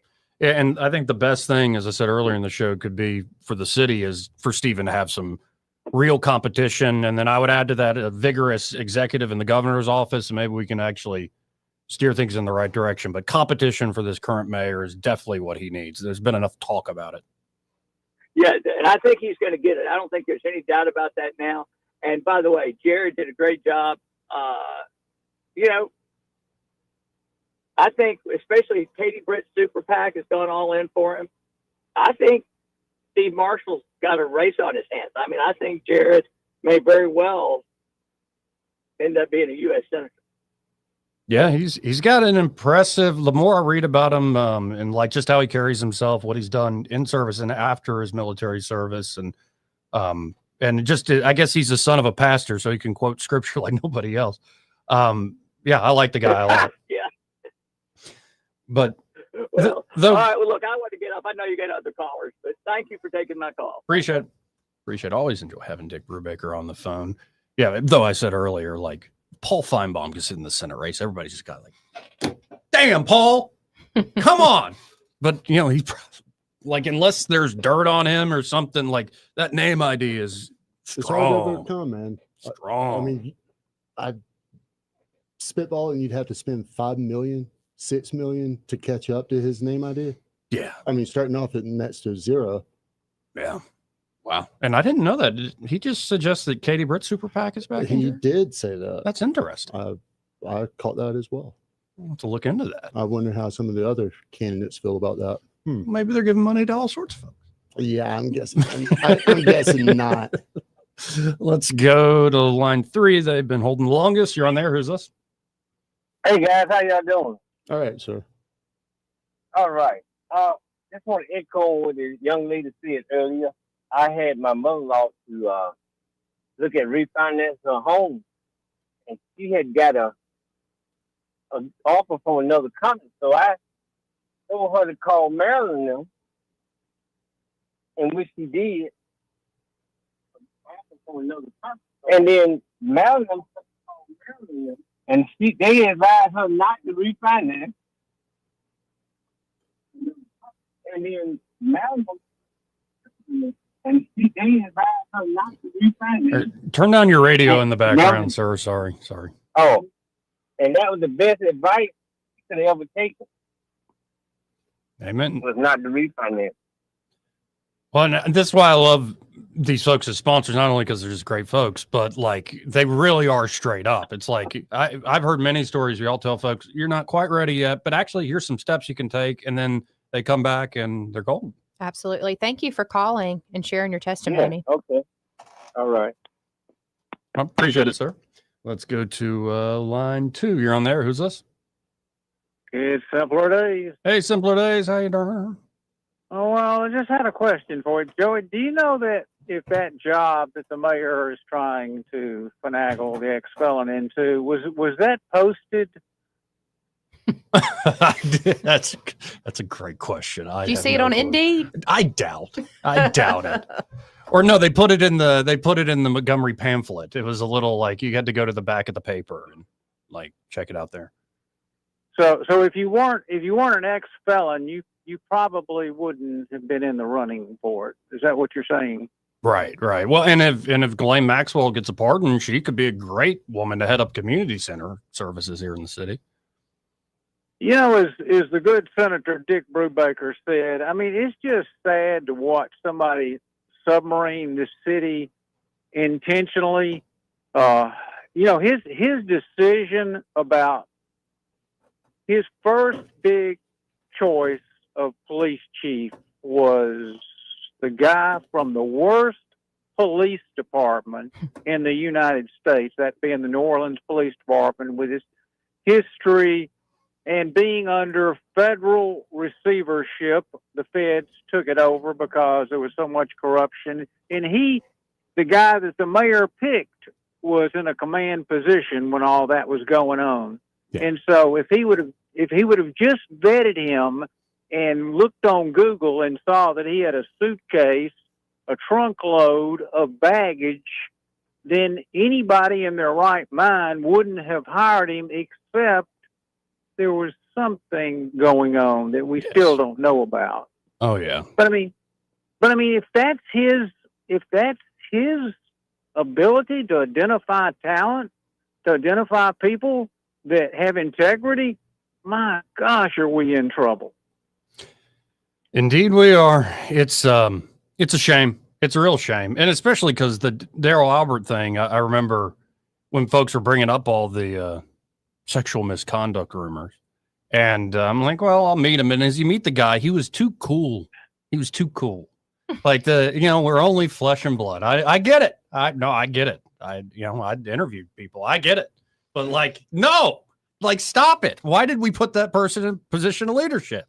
And the same thing with this Watkins Jr. idea. It's just absurd. And I actually do appreciate the personnel board yesterday, particularly one of them said, what are we even doing here? I mean, it's just beyond comprehension that a mayor, that somebody that would have,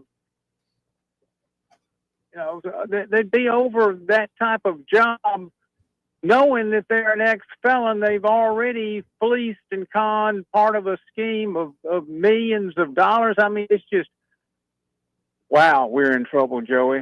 Have a good day. See you simpler days. Maybe you needed a scapegoat. Maybe, or it could be if you're in sort of an entrenched generational warfare with the white GOP establishment, you don't need a Boy Scout at your side. You need somebody who's had some experience in that fight, Maybe these folks were vetted for exactly what they were intended for. No, that's what I wrote about. It's out at 1819. He's hiring a fox to guard the hen house because he wants a fox that can lay and sniff out traps. Because sometimes in politics, hens need to go missing. What do we got to do to get one of those forensic audit enemas that we hear about from time to time? What state?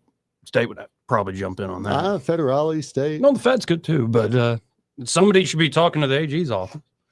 I mean, every email that goes out, they should probably just go ahead and start CCing, one of the law enforcement divisions. Got to hit this break.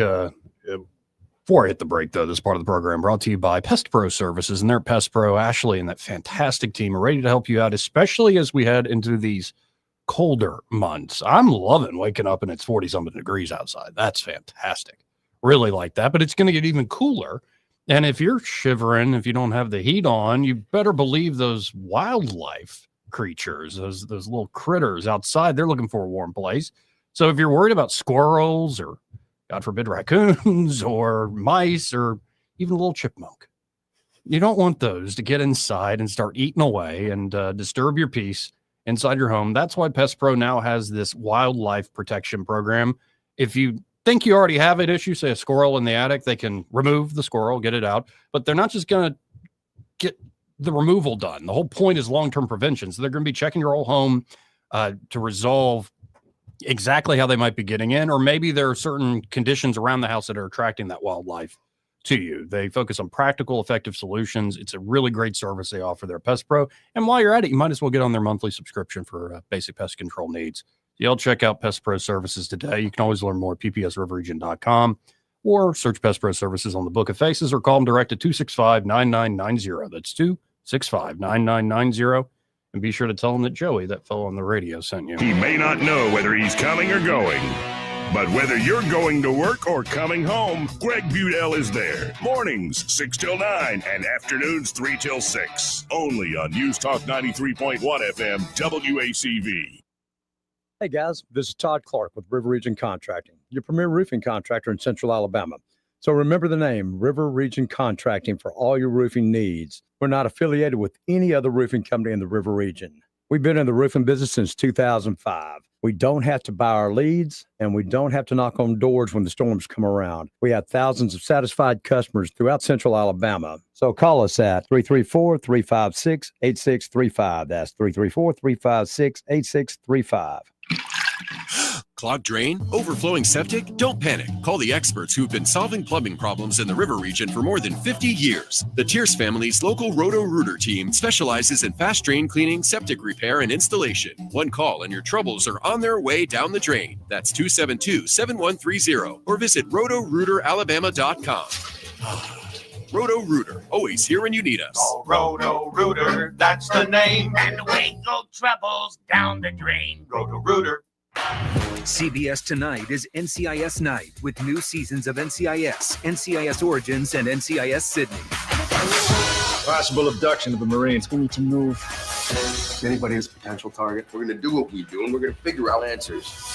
Whatever they're planning, it's going down here. NCIS! New night, new missions. It's a night you've never seen. Everything you want. NCIS, tonight at 7 p.m. on WAKA. Are you tired of the mainstream media's biased reporting? Do you want to stay informed on the news that really matters to you? Look no further than 1819 News. At 1819 News, we bring you the latest in Alabama news, politics, sports, culture, and more. We've assembled a team of journalists with Alabama values dedicated to the truth and the truth alone. Visit us at 1819news.com today. That's 1819news.com. Subscribe to our newsletter. Honest News, Alabama Values. This hour of news and views is brought to you by our good friends at Alabama Home Mortgage. Alabama Home Mortgage, 567-4223. Visit them on the web at myalabamahomemortgage.com. NMLS number 1586368, an equal housing lender. Big news! Phillips Dunn Animal Hospital has a new name. But don't worry, everything you love is still the same. Now they're Pike Road Animal Hospital, still at 5148 Troy Highway. Still the same great team you've trusted for years. Same friendly faces, same expert care, just a new name, and still offering boarding, grooming, and doggy daycare. Pike Road Animal Hospital, formerly Phillips Dunn Animal Hospital. New name, same heart. Compassion you know, care that you trust. Knock, knock. Who's there? It's our new brokerage. I'm Hannah Grantham, and alongside my partner, Eddie Bader, together we created Hannah and Eddie Realty Group because we believe real estate should feel personal. When our names are on the sign, it's more than just the logo. It's a promise. Hard work, honesty, and results. That's right, Hannah. We've helped first-time buyers find their dream homes, guided families through big moves, and worked with all the investors to build their future. So no matter your journey, our focus is the same, putting you first. So give us a call at 334-368-6358 and let us show you who you have on your sign matters. This hour of news and views is brought to you by our good friends at Alabama Home Mortgage. Alabama Home Mortgage, 567-4223. Visit them on the web at myalabamahomemortgage.com. NMLS number 1586368, an equal housing lender. Rich Thomas weather brought to you by Wiley Sanders Truck Lines. Truckers, if you are looking for green grass, contact Wiley Sanders Truck Lines. In business since 1959 and still growing. Call today, 855-777-9785. Rich Thomas weather.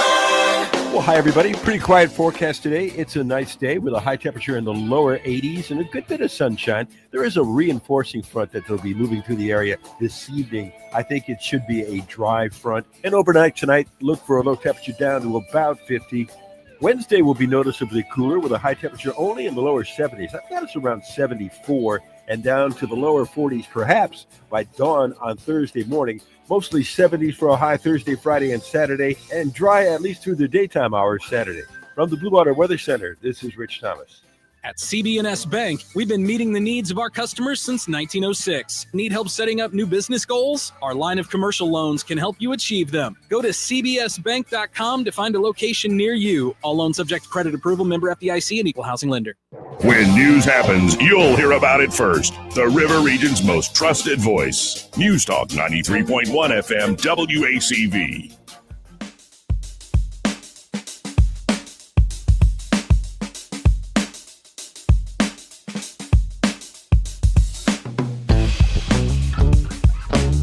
Joey Clark. Welcome back. I'm your host, Joey Clark. Before I forget, this part of the program brought to you by Sweet Creek Farm Market. Get by Sweet Creek, especially if you want to get some local shopping done with some great local produce, delicious fresh apples, fresh pears, and plums, and also lots and lots of pumpkins. Every kind of pumpkin you can imagine. They even have gourds. Also fresh eggs, new crop sweet potatoes, new crop pecans, however you say it.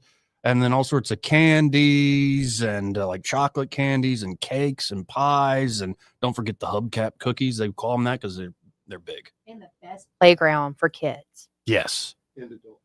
And adults. And What, you've been playing on their playground? I've been out at Sweet Creek before. Okay. Well, and by the way, it's a great place to go get some beautiful mums and other fall decor, especially you ladies who like to. It's a ladies thing. I have to. You think so? Decorating? Oh, well, yeah. Oh yeah. Anyway, unless the lady's coming over. Right. So y'all get by there. Sweet Creek Farm Market, great spot. You can always learn what their latest events are, what they got going on at Facebook.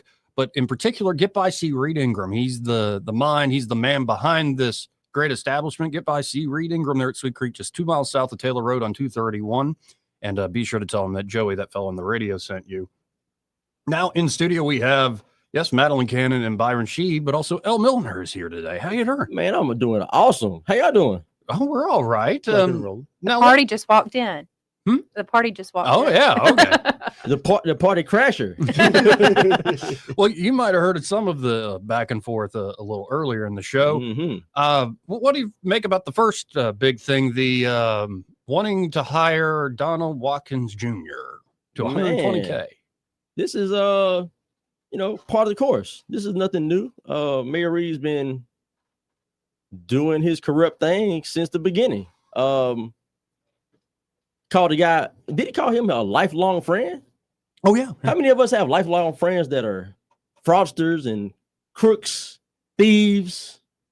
Well, you've been in politics for a while, Byron. Yeah, but I don't call those people friends. Good. Okay. And I definitely don't try to work. Actually, I know you. Friends? That's correct. No close friends that did a little federal time. No. Oh, and their dad was also a fraudster. I wouldn't hold my friends' dad's sins accountable to him, but to answer your question, no. Hey, well, in this situation right here, man, it's a dad-son duo. All right, they out here robbing the rich to make them richer. I mean, they're helping the poor. It's not Robin Hood right here, right? They're trying to make themselves on the come up. And insane. And it really does seem like, I mean, can the personnel board actually stop this? Because all they did was pause it, right? Well, I thought that was wild. What else is there to look at? I agree with you. What are we thinking about here? I saw the one lady said she needed more time to kind of like reflect on, I guess, what the decision is going to be. I think Mr. Seal put it pretty plainly. Like, this is wild. What are we doing? Well, We're talking about a guy who is a convicted fraudster, schemer, scammer, did prison time, had 3 years supervised release, and then you're going to go and handpick that guy and say, hey, come lead the small business development wing of the city. It's just, it's too cute by half is one way to put it. It's like, and I've heard this being thrown around. Well, he's qualified. Like, I don't look at Donald Watkins Jr. and go, he's a dumb guy. I think he actually got many talents and he's very clever, very smart fella. The problem is you can look down and go, yeah, he's qualified. Oh, look, conviction for wire fraud. Mm-hmm. Oh, yeah, now you're not in the running. No. Like maybe you can get a job elsewhere in something else, but not with that, not with dispersing city funds and creating all these business relationships. It's crazy. Hey, let them go to Baltimore. I mean, they are ripe with the corruption up there. I mean, they've had like 3 mayors get indicted for federal charges for all type of things. He'll fit right in up there. Okay, let's not bring that type of stuff to Montgomery. We got enough to deal with as it is. Crimes through the roof. All right, the public school system is crumbling. Yeah, we got things. We got bigger fish to fry. Let's not add on to the plate of the troubles. No, but what do you also make of the exit of the chief of staff? I guess it's Jeremy Reed is his name.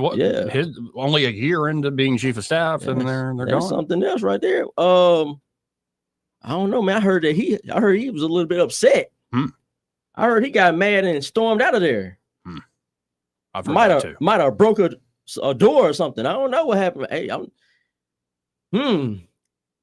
it'd be awesome if he come over here and talk to you. I would love that. He might have something to talk. He might have something to say. Well, yeah, and I'm happy to. He seems like an alpha type, so I'm happy to even butt heads and stuff we disagree on. But what I want, I'm just decided. I know a lot of people were decided long before me.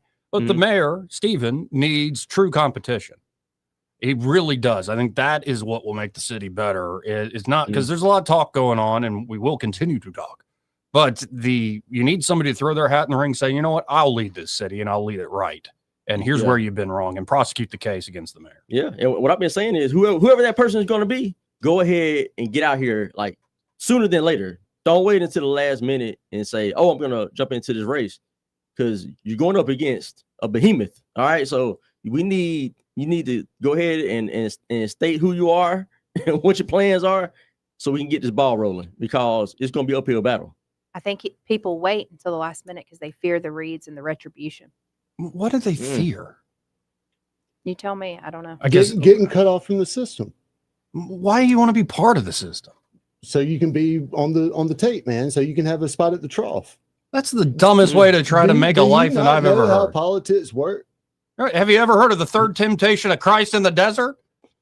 Like, what is this? Like, and I know all sorts of players excuse it, and their favorite excuse is, well, all these other folks do it. That's how the game's played. I'm like, that's more admitting something. Because there were several names that were tossed around last mayor's race that would have made great mayors. And none of them actually came out as candidates. And I wonder why. Well, let's say a few of them. JC Love always comes up. Well, that's exactly who I'm thinking about. JC's all my dealings with JC, there hadn't been many, but I like JC a lot. And I would love to see him throw his hat in the ring. He's one of those people. I have no idea. I've seen JC. Shout out to JC, man. I see you all the time. You probably know who I am, though. But I've met you plenty of times. But I don't know. I just don't. He's a very nice guy and everything. I just don't know anything about his policies. Right. Like, I have no idea where he stands. All I know is they say he's more Democrat, but he's like middle of the road, sensible guy.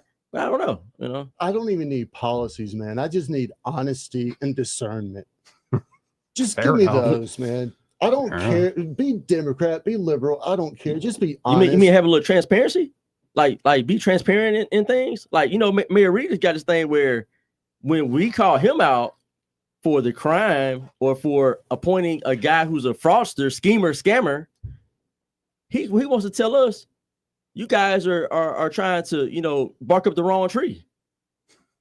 But then he'll turn around and say, MPS, you guys are not being transparent in the superintendent search. No. He'll call out the state and say they're not being transparent about that. Why is it that he always can look elsewhere and say they're not being transparent, but then he's not being transparent as well?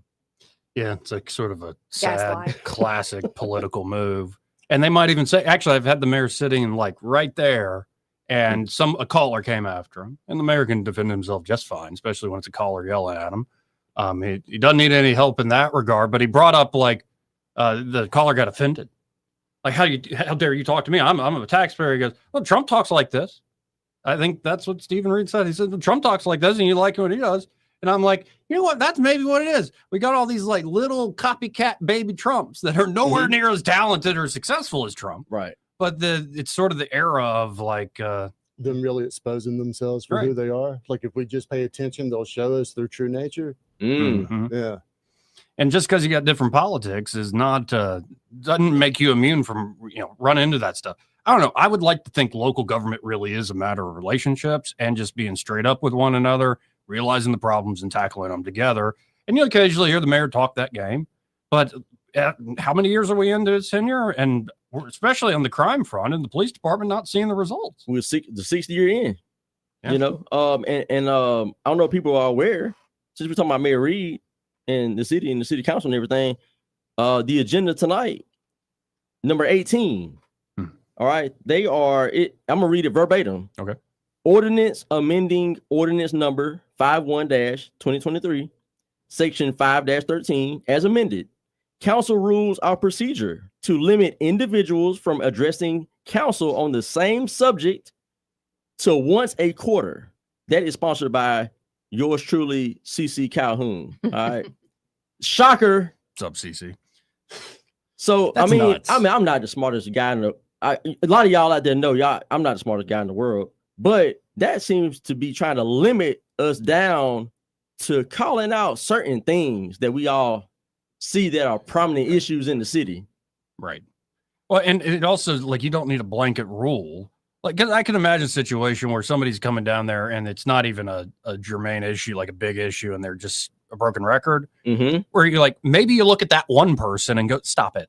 Like, but in general, like, you can't, especially when the issue is something like crime, like, people need to be able to bring that up at every freaking council meeting. If Mr. Smith wants to go moan about a pothole in front of his house, I think he should be given a minute every time. Open forum. He's got rights the same way everyone else does. And if said city council member doesn't want to hear it, then maybe we should make sure that the money's dispersed in a way that everyone's potholes are filled equitably. But they're wasting our time. We've heard this before. I don't care about your time, Mr. Politician. You got hired to represent and to serve your community. Y'all waste our time every day.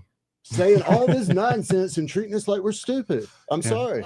It's kind of like the old nagging wife adage. It's like, I don't want to hear from my wife to tell me to pick this up one more time. Well, then just pick it up. You know what I mean? It's like, why does the city council, that hurt. Why does the city council not want to hear from these people? Because they're telling them the stuff they need to do. And sooner or later, that person walks out on them, don't they? If they don't change their behavior, that relationship's over. This is not indicative of my own relationship. It's just an analogy. I'm sorry that I reacted the way I did. Like, I had a flashback to mom. We were like, pick it up. I mean, we wouldn't have to have the same conversation every meeting if y'all would do something about it. Do your job. Yeah. It's not hard. Do your job. Yeah, that's right. Anyway, we got another quick break here, and we got plenty to talk about. But it is just, I'm tired of it. I'm tired of, in many cases, being reasonable. And I've said, guests, if I invite someone as a guest, I'll treat them as a guest. But in terms of what I actually think and what I've been watching, I'm not alone. I know, El, you've been talking about this for a while on your show. Been beating this dead horse, and I'm going to keep beating it. And I know a lot of my callers were very early to the party. And it's just, I'm very frustrated with current leadership. And I think that's what it comes down to. You can say it's money, or you can, to your point, you can say it's the state, or we didn't do enough with the gun laws. And no. Stop it with those excuses. Or, all these mayors didn't invest in community centers enough and all this. It's just like you continue to look away from, I think, the direct problem here. And anyway, we got to hit this break, but we'll be right back. Want to carry News Talk in your pocket? Download the News Talk 93.1 app from the App Store. Available on iPhone and Android. Never miss a moment. Download now.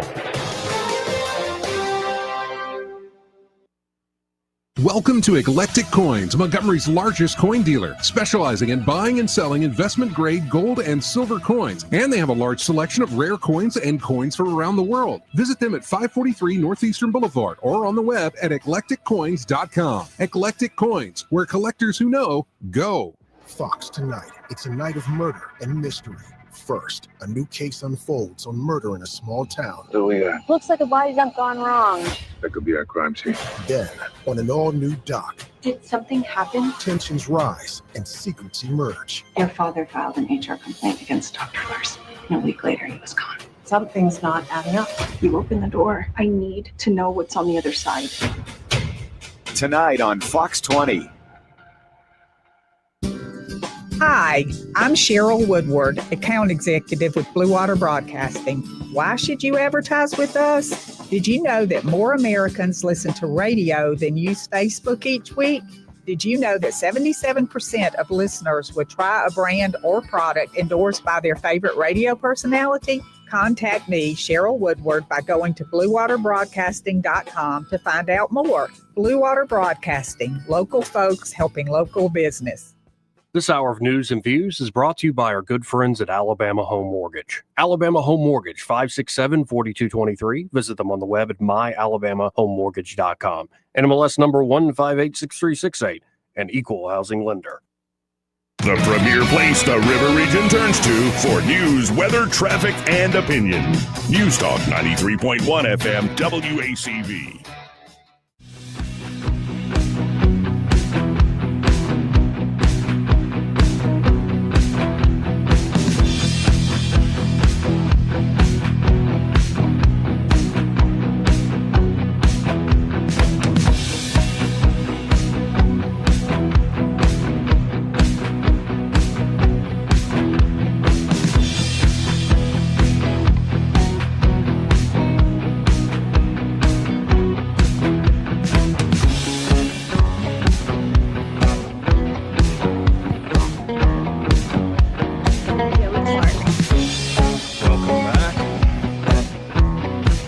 Let's go right to the phones and talk to Joel. Hey, Joel, how you doing?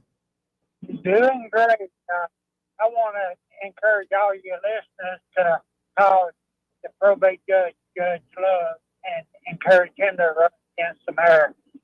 He's probably about man that can beat Reed.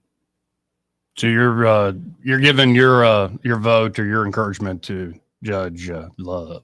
Love. He's a great probate judge. Anybody else come to mind that could be a true challenger? I can't think of anybody else. Of course, Judge Love is black, and it's going to take a black to beat Reed. Disagree. You don't think so, Buck? No, I don't. I disagree too. All you gotta do is look around at some of the other major metropolitan areas around here in the South. Yeah, it happens. At some point, the voters will get ticked off enough. We will demand better. Race doesn't matter. Black, white, Jew, Gentile, rich, poor. People all want the same things. They want security for their family. They want to be able to have a good job, put food on the table, and they want to be able to sleep safely at night. Yeah. If they can't do that, then they get pissed off. And we're getting there. We're past there. They're just now paying attention down at City Hall. But do you realize that in the last city election, there wasn't about 18% of registered voters voted? If folks had got out and voted, Reed wouldn't be the mayor today. You're making my point. If there was a candidate out there that actually excited people and they saw hope and they saw this guy had a plan, they'd line up in droves, man. Well, I hope you're right. Like I said, Judge Club would be my candidate right now. Well, I appreciate it, Joel. Okay, y'all have a great day. Yeah, no, and I like what you're throwing down, Byron. That let's not fall back on the old cliches and necessarily conventional wisdom. And I think you're absolutely right about just, especially the local level, what people want. And if that's not being given to them, you need somebody who's not only going to stand up and show a vision for the city, but also prosecute the case. Because what we've heard is a lot of, I think, CYA operations and not forthrightness. Yeah, this isn't Democrat, Republican. This is just right, wrong, man. Yeah. And maybe legal, illegal. Let's go to Chicken Man. Hey, Chicken Man. All right, Joey, today your show is just totally booked with some great guests. Going to the mayor, I wonder, if Mayor Reed is keeping, the chief on a short leash, and controlling the way he is not letting him run the police department. Well, every other interview looks like it's a hostage video. Yeah, he's looking over like, can I say that? Like, is he blinking Morse code? Well, at some point, I'm sure the chief is, good on his job, but, at some point, the mayor just needs to say, hey, have at it. The chief, it's the chief's responsibility to control the crime. It is. Well, and I just don't buy, especially when he says stuff like we have enough people. I'm like, come on, man. Like, if you had 100 more officers, there would be so much more you could do. And it. There would be capabilities. We wouldn't necessarily even have a problem with having 3-4 events. Like, we wouldn't have the same issues. Like 100 men and women would make a big difference in that regard. Well, and I keep wondering, when is the last time that they've had an academy to graduate, new officers? They do it on a regular basis, but ain't that many that are coming out of them. I don't think. Last time I heard, they had like 12 that graduated, I think in like August or something. And like 9 of them went to Prattville or somewhere. Like we killed maybe 2 or 3 of them. Like a majority of them are not staying in the city of Montgomery. They used to at the academy have those that were Montgomery police officers in one color and those that were going to other departments in another color. Now they all wear the same color in the academy, so nobody can tell. Wow. We have a good day. Appreciate it. Have a good one. Well, we got a whole other hour to kind of stretch out our legs and keep going with the conversation. You want to join in 272-9228. Before I hit this top hour break, this part of the program brought to you by Montgomery Men's Health. And if you're a guy, especially if you're in like your 40s, 50s, and 60s, and you don't feel like a guy, like you kind of feel like a sad, dilapidated version of your younger self, like you're never in the mood, like you're losing muscle mass or getting fat, Like your sleep patterns are all off. Why are you looking at me? You're falling asleep right after lunch, and that's not even good sleep. And so you're like, man, that Napoleon was full of crap with his cat naps. But like the thing is, there are solutions. Like a lot of guys will be like, "Nah, I'm a man, and I've always toughed it out, and I'll just power through like a man." And I'm not going to some doctor. You're wrong, sir. You're wrong. You need to get by Montgomery Men's Health because they actually have unique fixes tailored specifically to your body and goals. So before you try generic fixes online, get by Montgomery Men's Health. A consultation there, including blood work, is just $99 with results before you leave. And in fact, they have treatments there that'll make you feel better that very same day if you choose those particular treatments. You only got one life, gentlemen. Procrastination really is going to make this worse. And by the way, you don't have to be 40, 50, and 60. If you're in your 20s or 30s and you have all these symptoms of low T, you definitely need to get by there. It's going to make a huge difference. Call them up today at 440-3663. That's 440-3663. Or visit MontgomeryMen'sHealth.com to book your appointment today. Broadcasting from the Riverside Chevrolet Master Control Center, this is WACV Cusana, News Talk 93.1 FM. When it's Chevy, it's Riverside. With SRN News, I'm Bob Agnew in Washington. Vice President J.D. Vance is expressing optimism about the fragile ceasefire agreement in Gaza between Israel and Hamas. He is visiting Israel today and is joined with other U.S. envoys at a press conference. He describes the progress better than anticipated as they visit a new center for civilian and military cooperation. President Trump said on Monday that Hamas must, in his words, be good or be eradicated. His team still seeking to protect that fragile ceasefire after Hamas violated over the weekend, allegedly murdering 2 Israeli soldiers.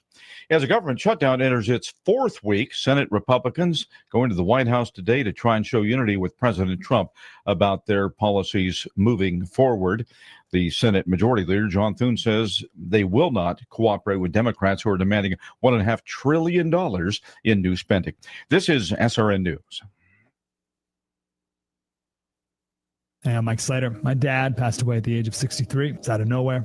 Had a stroke. Super hard, obviously, for the whole family, but my dad had life insurance. This is why I have life insurance for my family, for my wife and 4 kids. And the best place to get life insurance is ethos.com because you can do it in 10 minutes. And there's no medical exam and no blood test, just a few health questions. Get life insurance in 10 minutes so your family is protected. Ethos, E-T-H-O-S, ethos.com/Mike. This month, Pure Talk is supporting Canines for Warriors, a terrific organization that trains rescue dogs and then pairs them up with combat vets struggling with PTSD. This is why I switched to Pure Talk. Sure, I like the unlimited talk, text, and plenty of 5G data for just $25 a month, and you will too. But you will love being in business with a company that shares your values. Dial pound 250, say Micro, and switch to an American wireless company that actually stands for something. Rich Thomas Weather is brought to you by McPhillips Shinbaum. My name is Aaron Luck, a partner with the law firm of McPhillips Shinbaum. If you or someone in your family has been seriously injured by the negligence of someone else, call me directly. 262-1911. Rich Thomas Weather. Well, hi, everybody. Pretty quiet forecast today. It's a nice day with a high temperature in the lower 80s and a good bit of sunshine. There is a reinforcing front that will be moving through the area this evening. I think it should be a dry front. And overnight tonight, look for a low temperature down to about 50. Wednesday will be noticeably cooler with a high temperature only in the lower 70s. I've got us around 74 and down to the lower 40s perhaps by dawn on Thursday morning. Mostly 70s for a high Thursday, Friday, and Saturday, and dry at least through the daytime hours Saturday. From the Blue Water Weather Center, this is Rich Thomas. Ready to borrow smarter this season? Apply online in minutes at yourasecu.com. Call 334-270-9011 or visit your local branch today. ASD Credit Union. Your life, your cause, your ASD. Terms and conditions apply. Federally insured by NCUA. 1819 News. U.S. Senator Katie Britt is fully endorsing President Trump and his recent announcement to reduce the price of in vitro fertilization procedures. Trump announced a deal with pharmaceutical companies in reducing the cost of the necessary fertility drugs that are sold here in the U.S. Trump also wants to relax restrictions for employers in covering the IVF procedures. Senator Britt was with President Trump when he made all of these announcements, which was this past Thursday. Britt says the decision from the Trump administration will impact thousands of couples experiencing fertility problems who are seeking to have children through IVF. President Trump also said he'll be taking action to prevent infertility issues that are caused by lifestyle, diet, and environmental factors. I'll be back with more Alabama stories after this. Covenant Rescue Group seeks to directly support organizations and agencies that are fighting the global battle against human trafficking. They do this through funding, procuring, and advocating. You can go to covenantrescue.org for further details. They need your donations, guys. Hop on and donate. A decision to increase rates by the Alabama Beverage Control Board has now revived an ongoing issue with certain state lawmakers when it comes to the state being involved in liquor sales at all. 1819 News intern Dobbs Duell has more. The Alabama Beverage Control Board has increased its bailment fee from 72 cents to $1 per case. The ABC Board Administrator Curtis Stewart claims that the increase is necessary to compensate for the cost of building the new ABC warehouse. State Senator Arthur Orr has introduced multiple bills in an effort to privatize ABC stores to no avail. Orr stated that Alabama is clinging to the past by using a government business to compete with the private sector. I'm Dobbs Duell for 1819 News. Publix Grocery Stores has put out a recall of ice cream sold in 6 states, including Alabama. The Publix rich and creamy vanilla ice cream may have an undeclared egg allergen in it. I'm Andrea Tice. For more news affecting Alabamians, go to 1819news.com. And while you're there, subscribe to the daily newsletter. This hour of news and views is brought to you by our good friends at Cole Plumbing, 279-8919. Cole Plumbing is number 1 in the number 2 business. You don't have to dig a hole. They have proprietary pipelining technology. Ask them about their tankless water heaters. Remember, when you have trouble with your bowl, call on Cole. Hi, this is Bo Goodson from the Goodson Group with your Real Estate Minute. What is a smart way to buy a house in today's market? Now is a good time to buy since we now have a more balanced market than we've had in years. Here are the steps. First step, get pre-qualified with an experienced local lender. It costs you nothing to find out firsthand whether you can qualify for a home and how much that home loan will cost. Second step, hire a local realtor with lots of experience that can guide you, advise you, and be your advocate. We call those buyer agents. Third step, decide what your wants and needs have to be. Bedrooms, baths, floor plan, location, and school zones. Fourth, ask your realtor to line up homes that fit your price category and your location needs. Fifth, start actually looking inside these homes and see what is available and the cost of each property. For all of this information and step-by-step approach, call Bo Goodson from the Goodson Group at 221-2883 or 551-0225. Let's go! You're still glowing, flirting, grooving. You've still got it. But your immune system weakens as you age, making it harder to fight flu, pneumococcal pneumonia, RSV, and COVID-19. Vaccines are a key part of any health routine and help strengthen your immune response. Ask your doctor or pharmacist which vaccines you need. Schedule in minutes at vaxassist.com. Sponsored by Pfizer. The views and opinions of the following program are solely those of the host and other contributors. These do not necessarily represent those of Liberty Acquisitions 825, Blue Water Broadcasting, its management, staff, or any advertisers.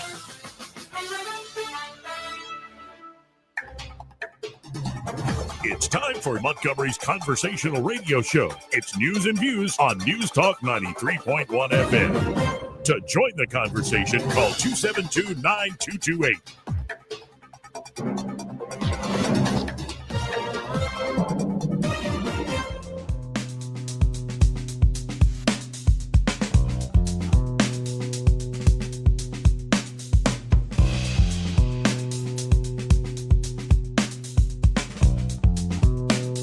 Joey Clark. Welcome back. I'm your host, Joey Clark. In the studio with me, Byron Sheehy, Battling Cannon, and Elle Milliner from the Captain's Quarter Show. Y'all check that out on Facebook.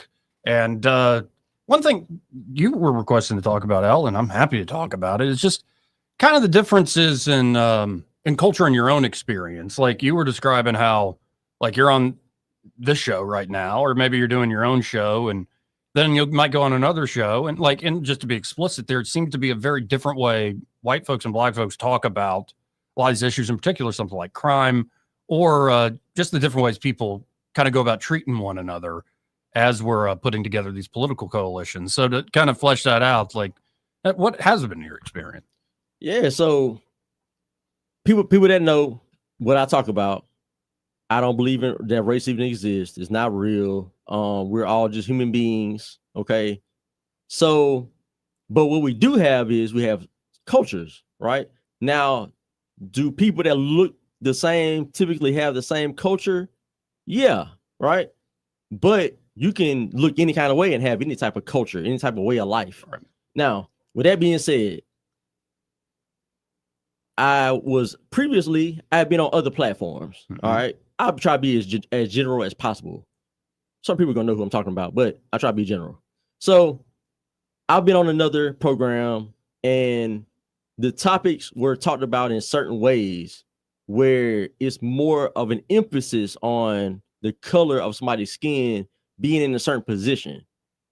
Also, in that same environment, I noticed that those individuals, they tend to try to hold back certain people that look like them from also elevating their life, whatever that is that they were trying to do, because it's almost like this. It's the crab in the barrel mentality, where I can't allow you to surpass me.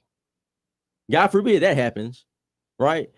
Whereas on the other side, the so-called, white culture side, it's more of a collaborative, let's just get to the root of, hey, what do you believe? What do you believe? Oh, you think different. Well, why do you think like that? It's not about, oh, well, you look this way, so you can't think like that. That's not there. It's just, it's almost like not persona non grata. I don't know if that's like makes sense right there, but like it's something that doesn't come to mind. It's a nothing burger. Nobody cares. Right, it's all about your ideology. Like Byron was talking about earlier. It's all about your ideology. What do you believe in? Yeah, and just kind of understand each other. No, I could just to give it back to you so I understand.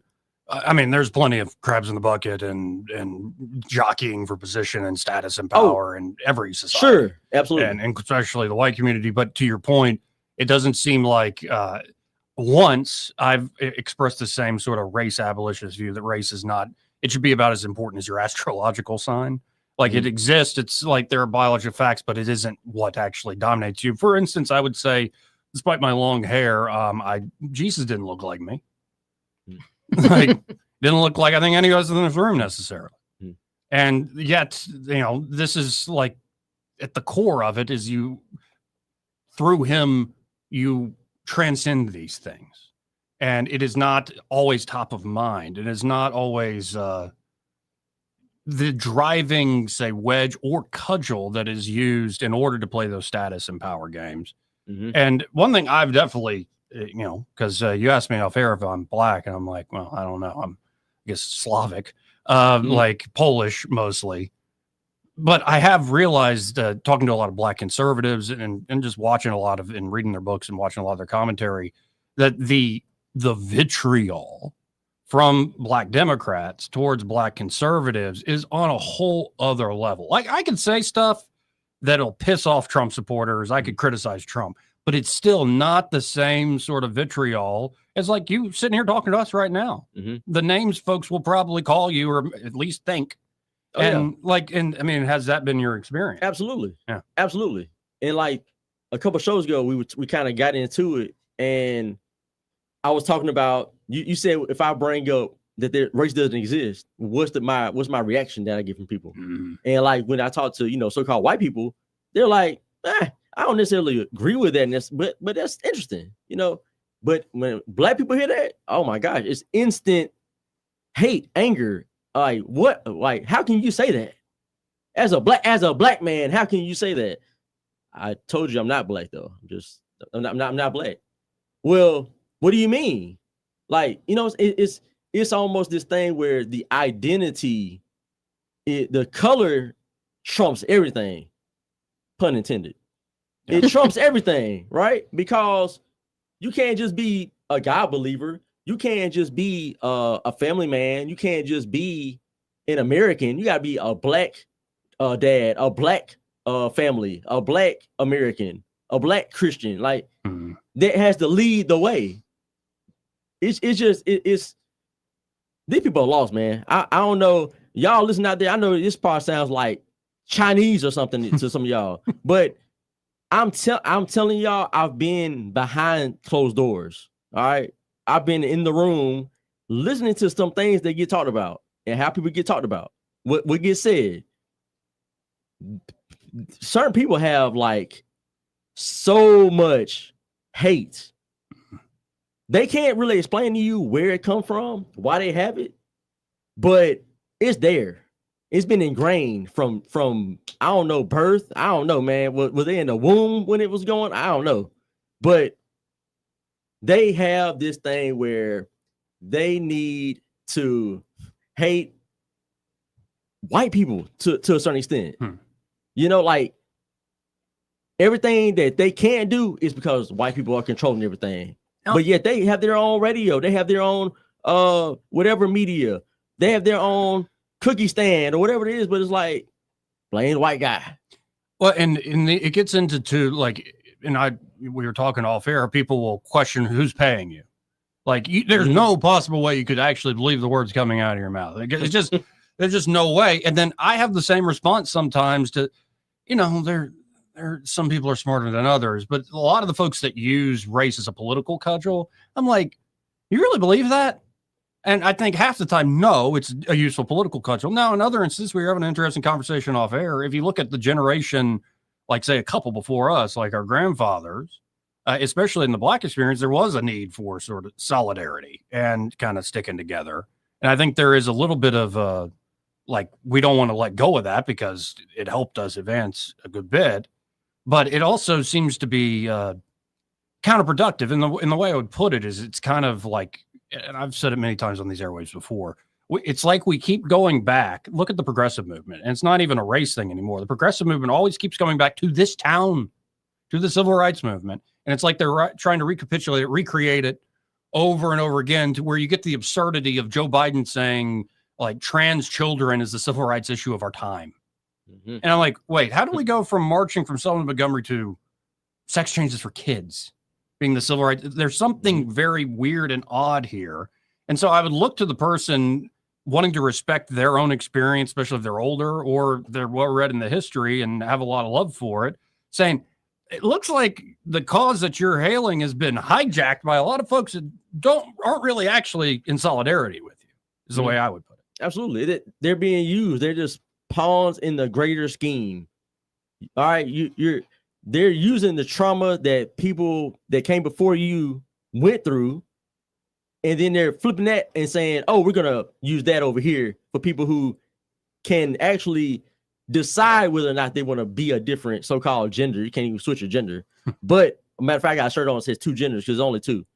But we're equating that to you're born and I can't help that I'm bald head, I got a big nose, and you know I can't help that, right? Like, well, I mean, now I guess you can get like hair implant and stuff like that. I mean, look into that. I mean, there's even folks like they're injecting Botox in it all over the place. Yeah, they are. They're from the front to the back. But look, hey, but you know, point is, some people can change certain aspects of your life. Right, your lifestyle, you can change that. You can change who you sleep with. You can't change how you look. No, like your skin tone, for the most part. All right, you know what? It sounds crazy to me because I think about Sammy Sosa. Like this dude went from Dominican dark skin. Now this dude is light as you. Yeah, what did happen? Is that a particular condition or? Man, technology is something else, man. Steroids, I don't know. Technology is something else, man. We oh my gosh. Anyway, hey, but outside of all that, y'all get the point. All right, y'all get the point. Oh yeah. I mean, for me, it just simply boils down to the amount of money, the pot of money is finite, and unfortunately, most of the political world views power as being finite as well. Yeah, so it ends up to all these zero-sum games, and like if somebody else gets that position, this is back to that crabs in the barrel, crabs in the bucket thing. Like if that guy rises up, that means I'm hurt. Like I lost that opportunity that he gained, and honestly, I'm happy to accept this idea of not equal outcome, equal opportunity. the language most people use. That's fair. But I would even push back on the so-called equal opportunity thing. I think everybody should be equal before the law as they are equal before the eyes of God. But I think the right way to think about it is maximizing opportunity. Create, be innovative, be loving to one another, and create so much opportunity that there's really no excuse for somebody not to grab at least the first rung of the ladder and like put their foot up there and start climbing. And that's, I think, a much better mentality than sort of the scarcity mentality you laid out. And it's not unique to any particular community. That's just, I think, a human sin. It is a human sentiment. And going back to all the things we can change, eye color, we can't do that, whatever, context. The solution is we need to change what's in our heart. Period. End of story. Yeah. I mean, that's it. Whenever we replace greed with actually caring for our neighbor as we've been instructed to do, then we'll see some different results. But so long as we're governed and led by men that have evil in their hearts at all levels of government, we're going to keep having the same results. And this is where it is on us as the voters. Yeah. And so look back in Montgomery, having this conversation right here, and then transferring this topic onto Mayor Reed being in office. Like, there are people who, no matter what, these people are not going to turn their backs on Reed. Not going to happen. Okay, we had a mass shooting where people died. He just tried to get a fraudster, schemer, scammer into a position leading the small business department. They're still going to say, I saw comments. Somebody put a post up, and so I saw comments. Well, I mean, that man could have changed his life. He could have did. In the black community, they will let anybody slide.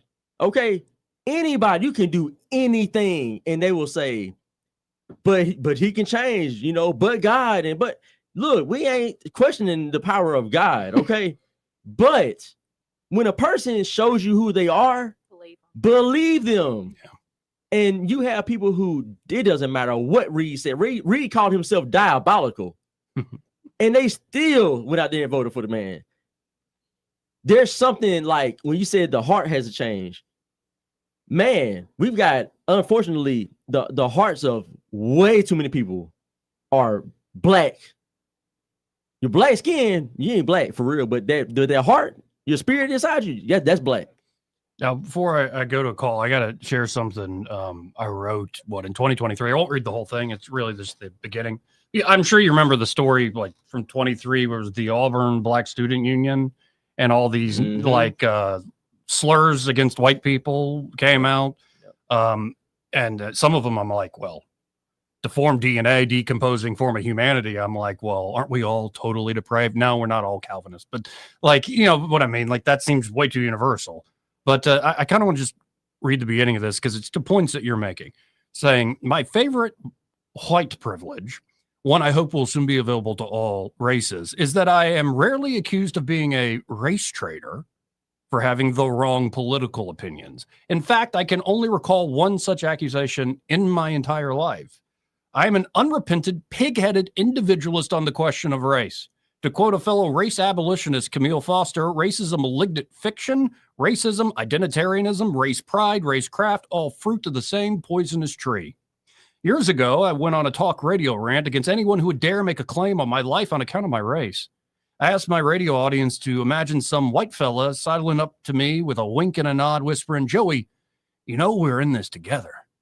Together, I asked dramatically, how so? Do we worship the same God, attend the same church, have the same taste in music, books, movies, and foods? Do we cheer for the same football teams, vote for the same political party? Do you mean we are both Americans dedicated to the preservation of our national ideals? If the answer to all my questions is no, then what do you mean by we, Whitey? I suspect my ironic use of the term whitey is what set off a listener to angrily complain that he could, in fact, conscript me to the white race, whether I liked it or not, and then I should watch my clever little lily-white mouth. And spoiler alert, I didn't. Like, he's free to say that, and I'm free to mock his idiocy. And that's about it. Like, it is kind of, it's nuts to me when I see that really pop up, because it honestly, I don't love the left's language of white privilege. But I have noticed, like, when people say, well, your experience is probably different, I'm happy to say, yeah, My experience is different. I'm hardly ever accused of being a race traitor. Nobody ever brings up Samuel L. Jackson and Django Unchained. How about that?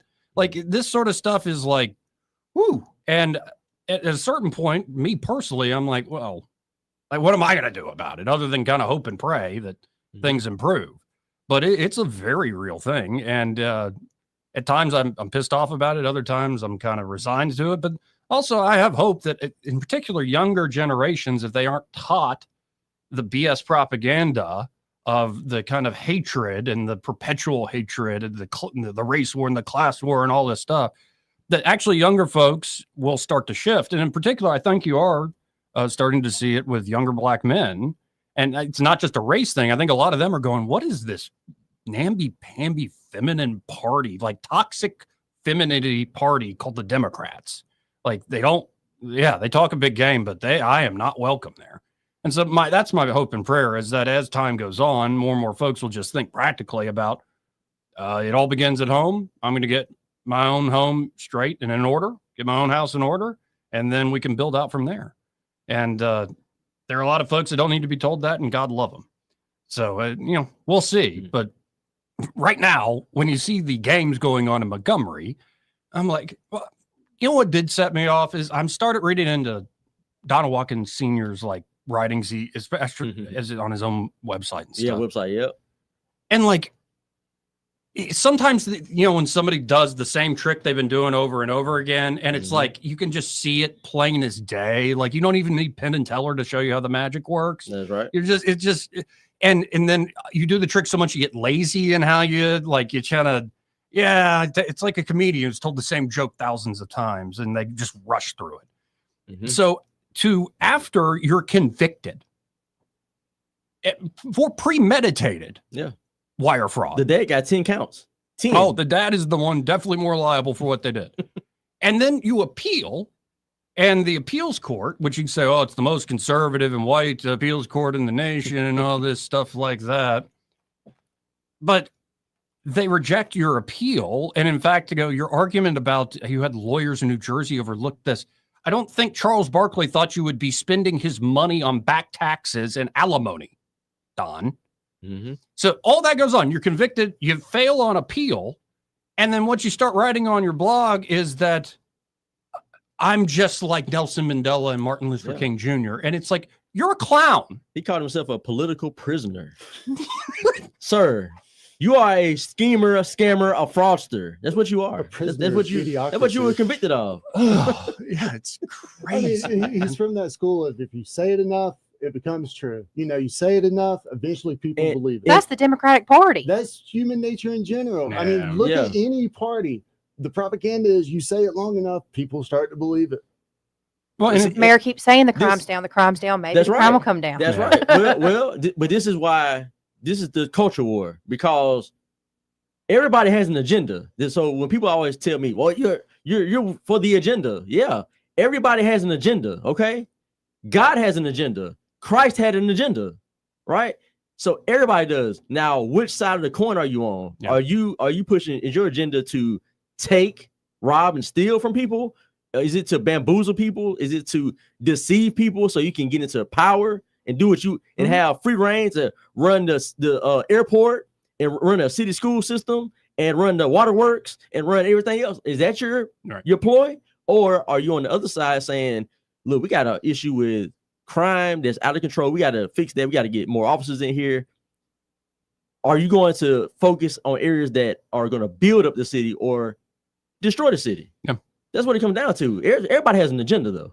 Protect your flock, man. And protect your people. And one angle to this where I can empathize, or I actually think he may have a point, like a Watkins Sr. may have a point, is like, well, you don't understand this. And maybe the Watkinsons and the Reeds can, especially the fathers, can be like, you don't understand the fight we've had for years against the racist white GOP establishment and all this stuff. And really, they just use the weapons and prosecutions as as a weapon. They use the law as a sword to cut through and just reward their friends and hurt their enemies. And, we were too outspoken. We were too rebellious. We were too intelligent and successful in life. And they just couldn't stand our success. He got Richard Scrushy off or something like that. Yeah.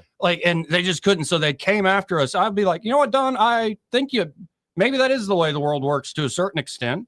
Like, if you look at my own writing and what I talk about, I've gone after Governor Ivey, Richard Shelby, Katie Britt. I've made fun of Will Ainsworth. I will continue to make fun of Goat Hill. I will continue to call out. I think that we're moments where Trump's dropping the ball.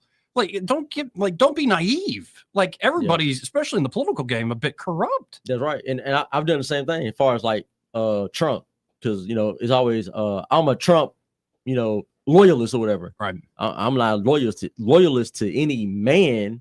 I'm a loyalist to what's real, what's right.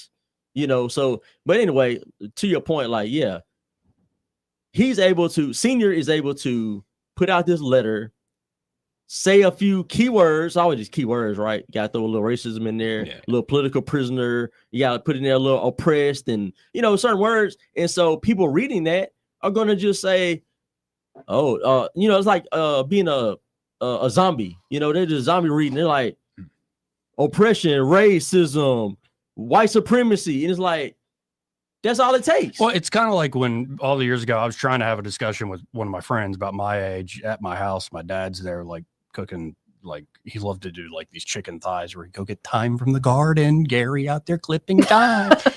No, I'm just messing with you, Dad. But he's sitting there preparing, and my buddy brings up climate change, and my dad just starts yelling about Al Gore, and we're like.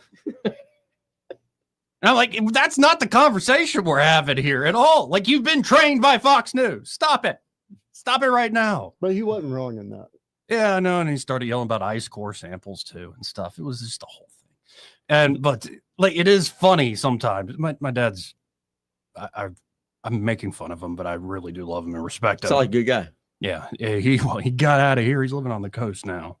And in fact, my whole family left. That's just me and my grandfather. West Coast? No, he's living in Lillian, Alabama, which is right on the bay.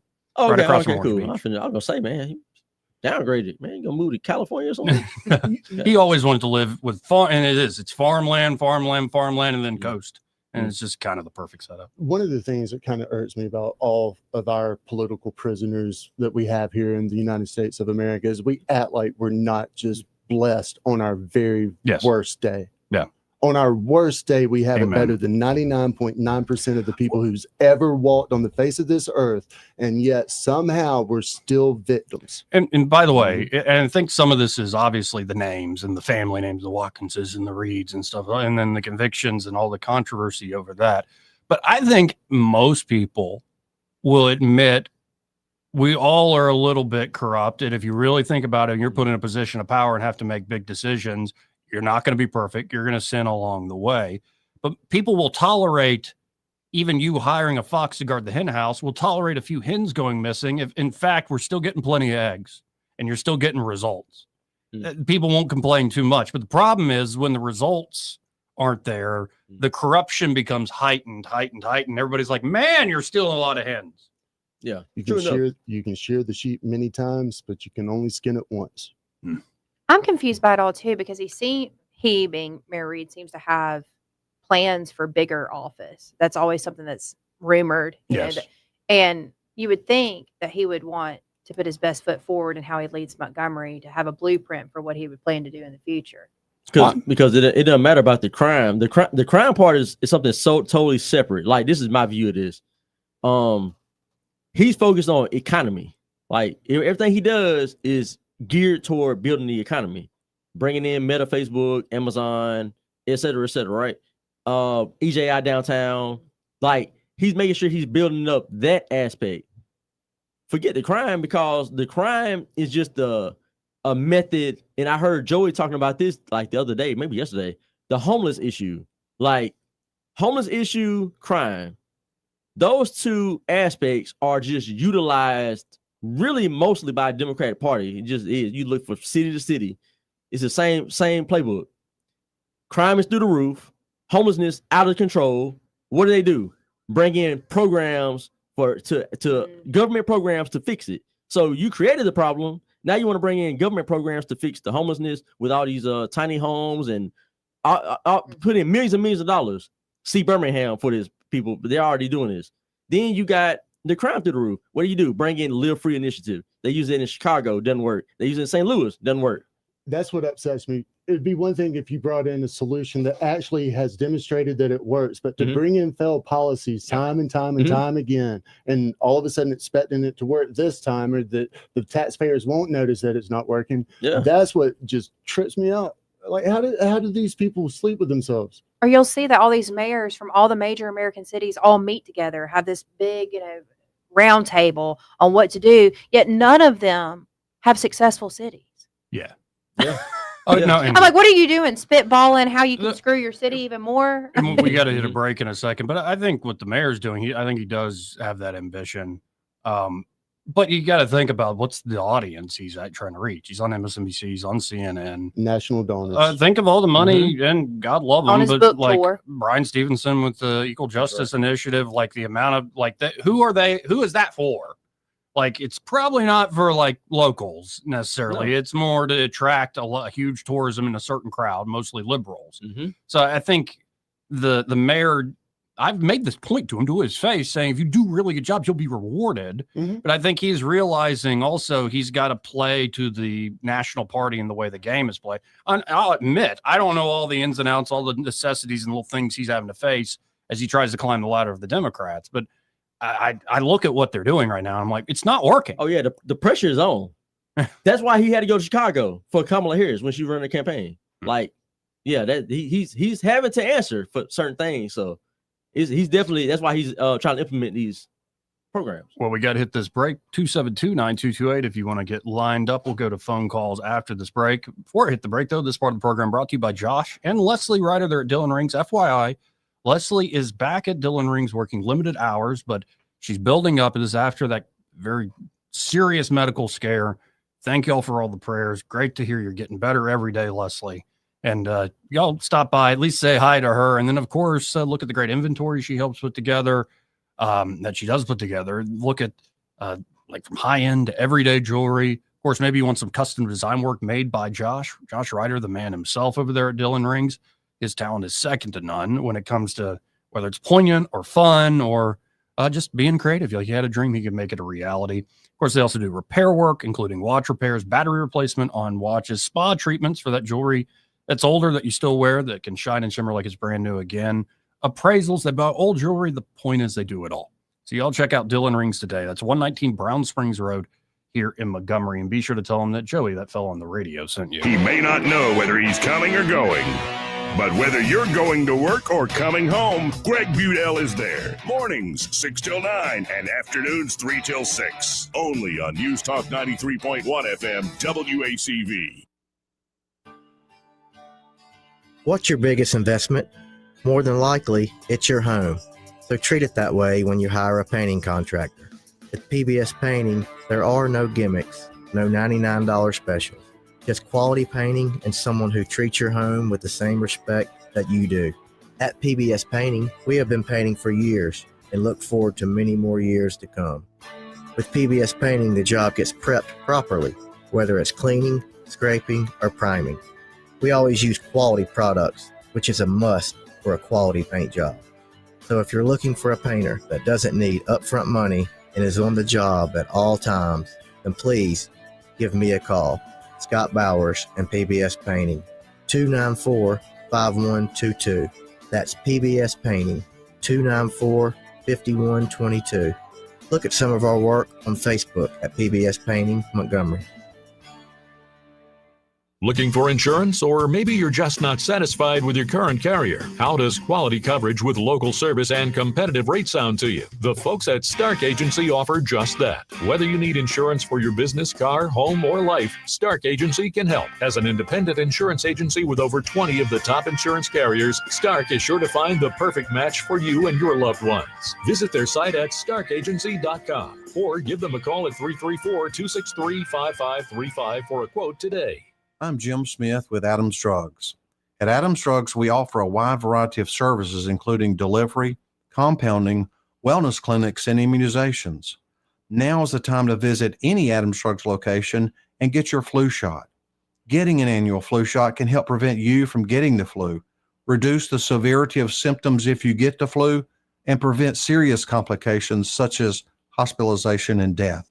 Getting your flu shot at Adams Drugs protects you from getting sick, but it also makes sure that those around you, especially those at high risk, remain safe. Each year, up to 49 million people in the U.S. contract the flu. Depending on the flu virus's severity, deaths as a result of flu complications could skyrocket to 79,000 people nationwide. Visit us at adamsdrugs.net for a location nearest you. Adams Drugs is your local, independently owned Health Mart pharmacy. Health Mart, taking the time to listen and care. CBS Tonight is NCIS Night with new seasons of NCIS, NCIS Origins, and NCIS Sydney.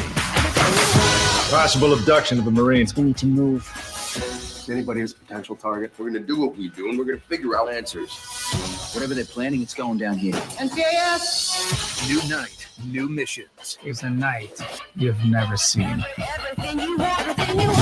NCIS, tonight at 7 p.m. on WAKA.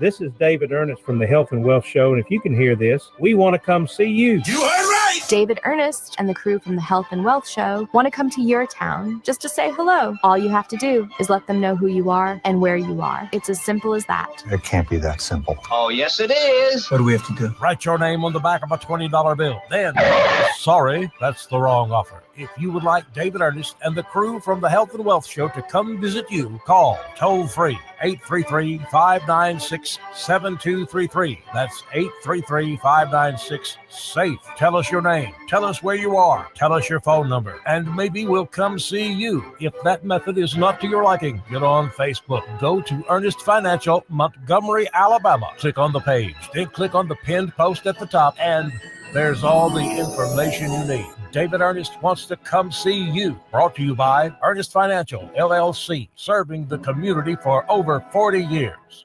This hour of News and Views is brought to you by our good friends at Cole Plumbing, 279-8919. Cole Plumbing is number one in the number two business. You don't have to dig a hole. They have proprietary pipelining technology. Ask them about their tankless water heaters. Remember, when you have trouble with your bowl, call on Cole. Weather, a service of H&H Carpets, where right now, get a load of this, listen close, you get a house full of carpet for $19.95 installed. Unbelievable. They're located at 6450 Atlanta Highway, just across from Walmart. Rich Thomas weather. Well, hi, everybody. Pretty quiet forecast today. It's a nice day with a high temperature in the lower 80s and a good bit of sunshine. There is a reinforcing front that will be moving through the area this evening. I think it should be a dry front. And overnight tonight, look for a low temperature down to about 50. Wednesday will be noticeably cooler with a high temperature only in the lower 70s. I've got us around 74 and down to the lower 40s perhaps by dawn on Thursday morning. Mostly 70s for a high Thursday, Friday, and Saturday, and dry at least through the daytime hours Saturday. From the Blue Water Weather Center, this is Rich Thomas. Trustworthy, accurate, immediate. Carrying your voice across the river region. News Talk 93.1 FM WACV.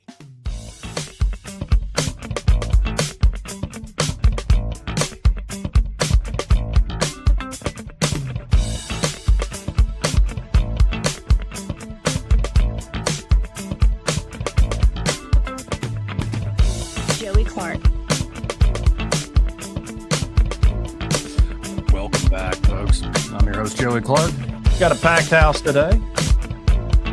Byron Sheehy, Madeline Cannon, and of course, Elle Milliner. And remind folks of your show that you do online. Yeah, check me out. The Captain's Quarter Show. All right. Y'all can go find me on Facebook, on YouTube. Just type in Elle Milliner, EL space MILLINER. And check me out, man. I'm giving y'all honest, straightforward commentary on news, politics, and hot topics. Let's go right to the phones. Papa B's up first. Hey, Papa B, how you doing?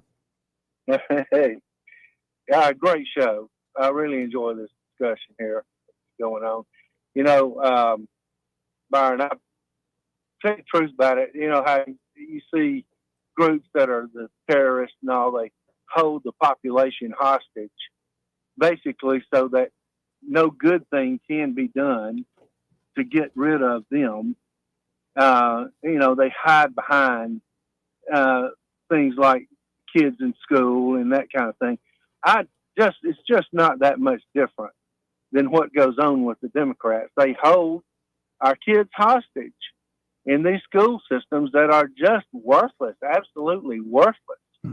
And, you know, I like to hear stories about things that can be done for people. And I haven't asked for permission to share this, but I'm sure he doesn't mind.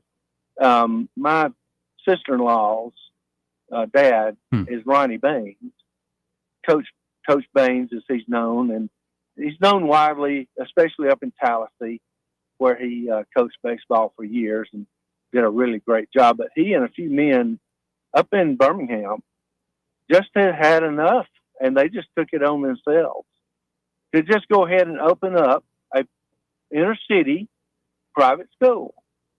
And, you know, it's not like these, you know, the people that, you know, he went down there to help can afford a private school. They can't. So they just basically did, look, you got to pay something. And, you know, it's mainly just nominal money, you know. I mean, it might be $25 a month or some kind of, you know, little bit amount, but basically it just makes them have some skin in the game. Yeah, buy in. Okay. Just a little bit. But I'm telling you, the mothers of these kids that can, I mean, because of, you know, obviously the amount of students they can have at a time is very limited.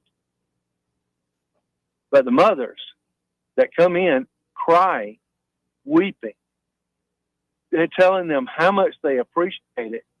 And the students that come in and they, you know, are like, look, you've got to be well behaved, dress well, you know, as well as you can, and a few other rules like that. But they're turning out some students that are absolute world shakers. Yeah. Kids that can, I mean, telling you the truth, can change the world when it comes to our inner city. And that's just an amazing thing to watch. And then when you compare it to these low-down politicians that we have that would not lift a finger to actually help some of these kids. And they could if they wanted to, but no, they got to have the money for it to do it right. You know what I'm saying? They got to pay attention to the teachers union and all of that stuff. Oh, yeah.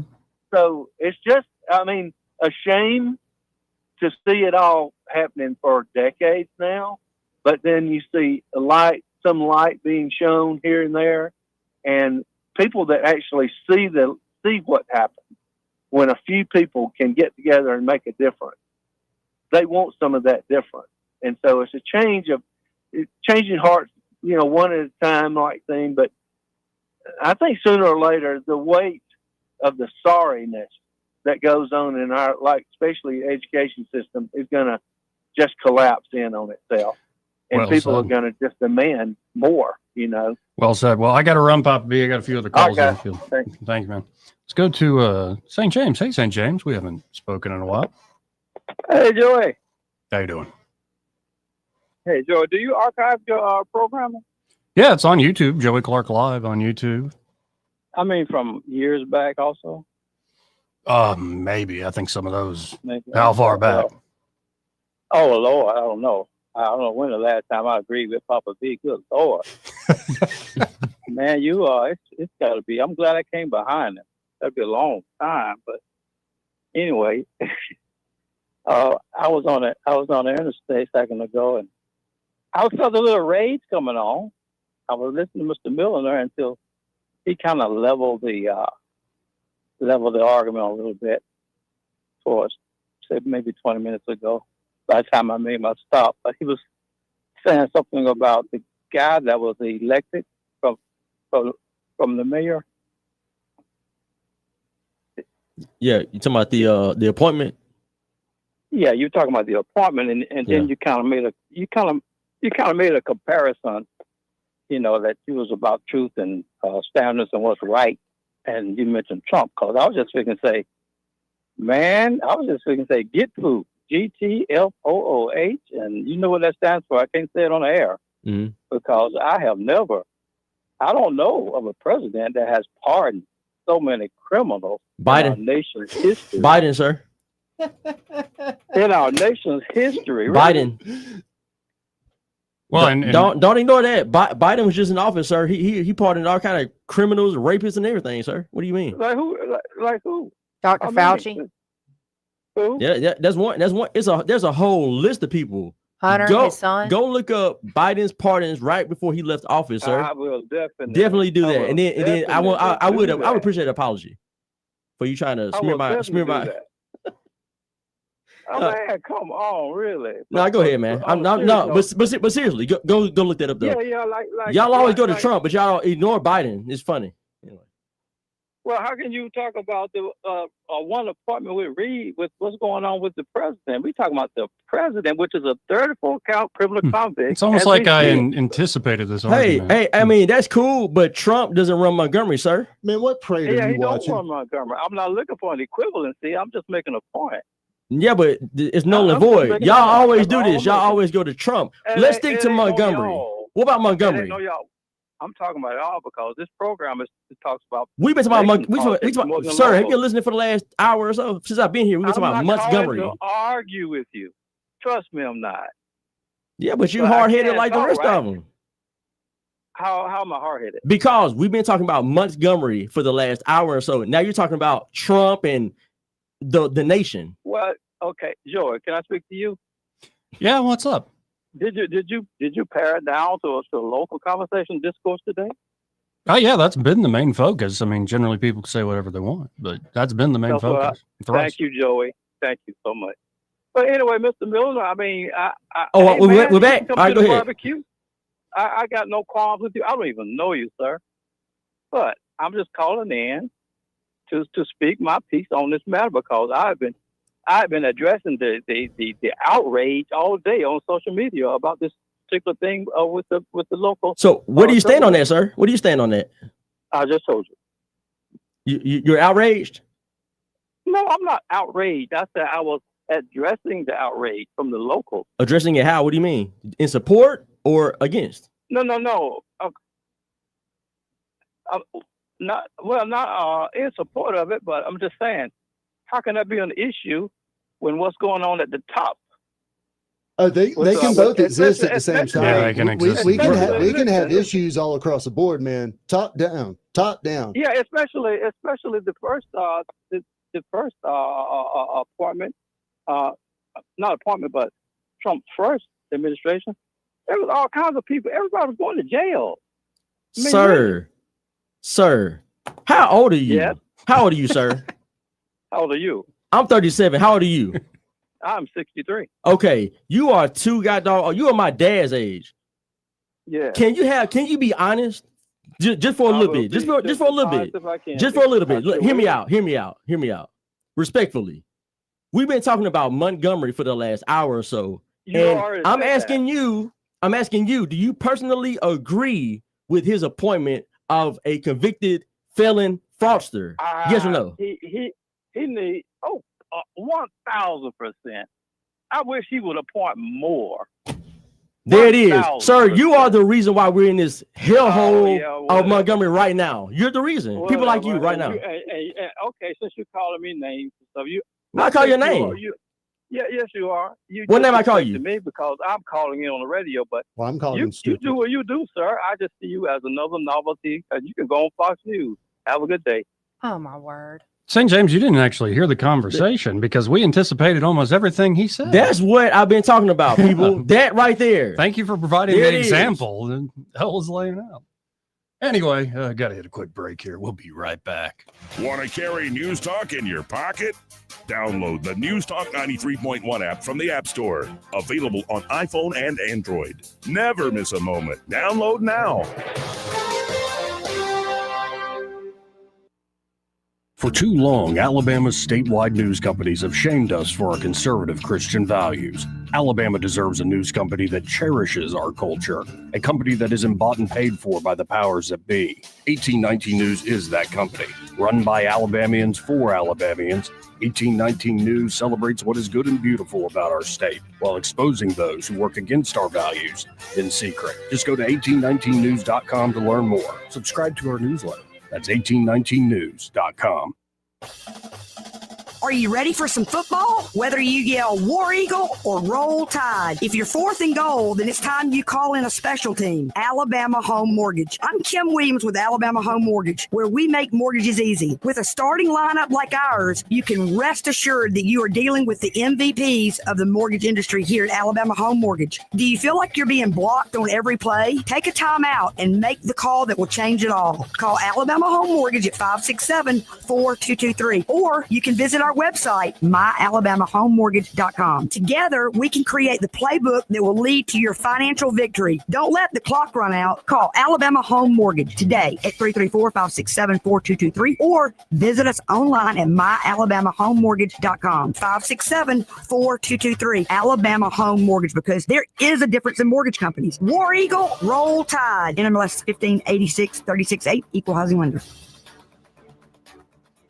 Holy cow, Benji. Gold has gone up to $4,000 an ounce. How can our audience cash in at Marguerite's? At Marguerite's, we do more than sell jewelry. We also buy jewelry. If you have old jewelry, broken jewelry that you don't know what it is, bring it to us and we'll pay you for it. So don't let your old jewelry collect dust. Let Marguerite's pay you for it. Take advantage of gold being at an all-time high. Come see us at Marguerite's and let us give you some money. Tell them where they can find you, Benji. We're at 8163 Vaughn Road at the Pepper Tree Shopping Center. We're open 7 days a week. This hour of News and Views is brought to you by our good friends at Cole Plumbing, 279-8919. Cole Plumbing is number one in the number two business. You don't have to dig a hole. They have proprietary pipelining technology. Ask them about their tankless water heaters. Remember, when you have trouble with your bowl, call on Cole.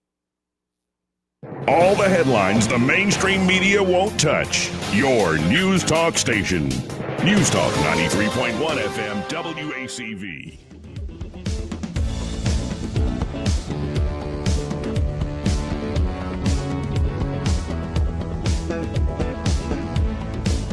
Joey Clark. Welcome back. Before I forget, this part of the program brought to you by Prattville Carpet. Ray is still on vacation and we're running out of time, so let me just tell you about them. And they're at Prattville Carpet. They're ready to help you with any sort of resurfacing job, reflooring, or maybe you're looking to redo the countertops or the backsplash there in the kitchen or throw some tile down in the bathroom. They can help you there. They also do these new epoxy floors that are just fantastic, especially for like a backyard patio, or maybe the garage is your safe space as a man. You probably wouldn't describe it as a safe space, but it's where you run to get away from the wife. And wouldn't you love to have a lovely floor there? They can help you at Prattville Carpet. It's simple as calling them up at 285-8117. They come out and do a free in-home measurement. Then you pick out what product you want to lay down, and they get the job done. Again, just that simple. 285-8117, and be sure to tell them that Joey, that fellow on the radio, sent you. We're running out of time, but let's field a few more calls. Why not? Let's go to Ray. Hey, Ray. Hey, how you doing? All right. So I have a little disagreement, and I agree with the guy that called before about the felons. Myself, I'm a felon. From 2007 until 2018, I had 16 multiple felonies on each case, arrest, and multiple convictions. Nobody would touch me. I was a heroin addict. I got sober in 2021 and have been sober since. Congratulations. That's awesome. And came up here from Florida, and a company that would never touch a felon doing cash registers and credit card machines gave me a chance. And when they give me that chance, changed my life. I now have a house, brand new truck, a boat, people can be reformed. I agree with you there, Ray, and your own story is a testimony to that. But I would say, given your past history, it would be unwise to put you in charge of the pharmacy. In charge of funds? A pharmacy. Apothecary. Oh, yeah. I mean, see my point? I think a felon can do anything. I wouldn't want to be around drugs. Right. Yeah, but that's the example I'm giving, is that it's not just he's a felon. It was a particular type of white-collar financial crime and fraud, and you're going to put him in charge of dispersing. So do we want to have a convicted child pedophile being a teacher? No, see, now I'm doing what? Somewhere else. No, I mean, the logic is exactly the same. That's not the point. I had multiple white-collar crime charges, and I now deal with credit card machines and registers. and that's the same thing. I could pull white collar crimes with that, but no. Right. people Personally, I wouldn't put you in that position. That's me. I'm gonna tell you straight up. All right. Look, God bless you. I'm glad that you are reformed. That's awesome. Like, hey, more power to you. If I've been in retail, right? I would never hire somebody that had theft or embezzlement or anything like that. Why? Like, well, and why? also, right, and we're running out of time here. A private business owner can take that chance, and you get that second chance, and sounds like you're doing great. And again, that's great. But there's an extra level here of this is taxpayer money, and so people are going to speak up on this. And then there's that extra element of it's the families, it's the politics, it's the names. It sort of jumps out at everybody, and it's too cute by half. I mean, I get it, but everyone deserves a chance, and there's plenty of auditing going on. Yeah. They'll find out real quick if something stupid's done. Oh, are you sure? I mean, I would hope. Yeah. Hope, man. That's not a game plan, my guy. Ray, I do appreciate you calling in and sharing your story, though, man. Your point is well taken. Thanks. All right. Well. Yeah, no, and there are folks very sensitive about that. I don't think Donald Watkins Jr. needs to be like exiled or something. I'm sure he's a talented enough guy. He'll be all right. Listen, Tupac had a quote, one of my favorite quotes. I'm not trying to take food off any man's table, but not every man deserves to eat at my table. Whew. Bars. And on that note, we're done. We're out of time. Thank you, El. Thank you, Madeline. Thank you, Byron. Thank you. Thanks. Greg Budel's next. Broadcasting from the Riverside Chevrolet Master Control Center, this is WACV Cusana, News Talk 93.1 FM. When it's Chevy, it's Riverside.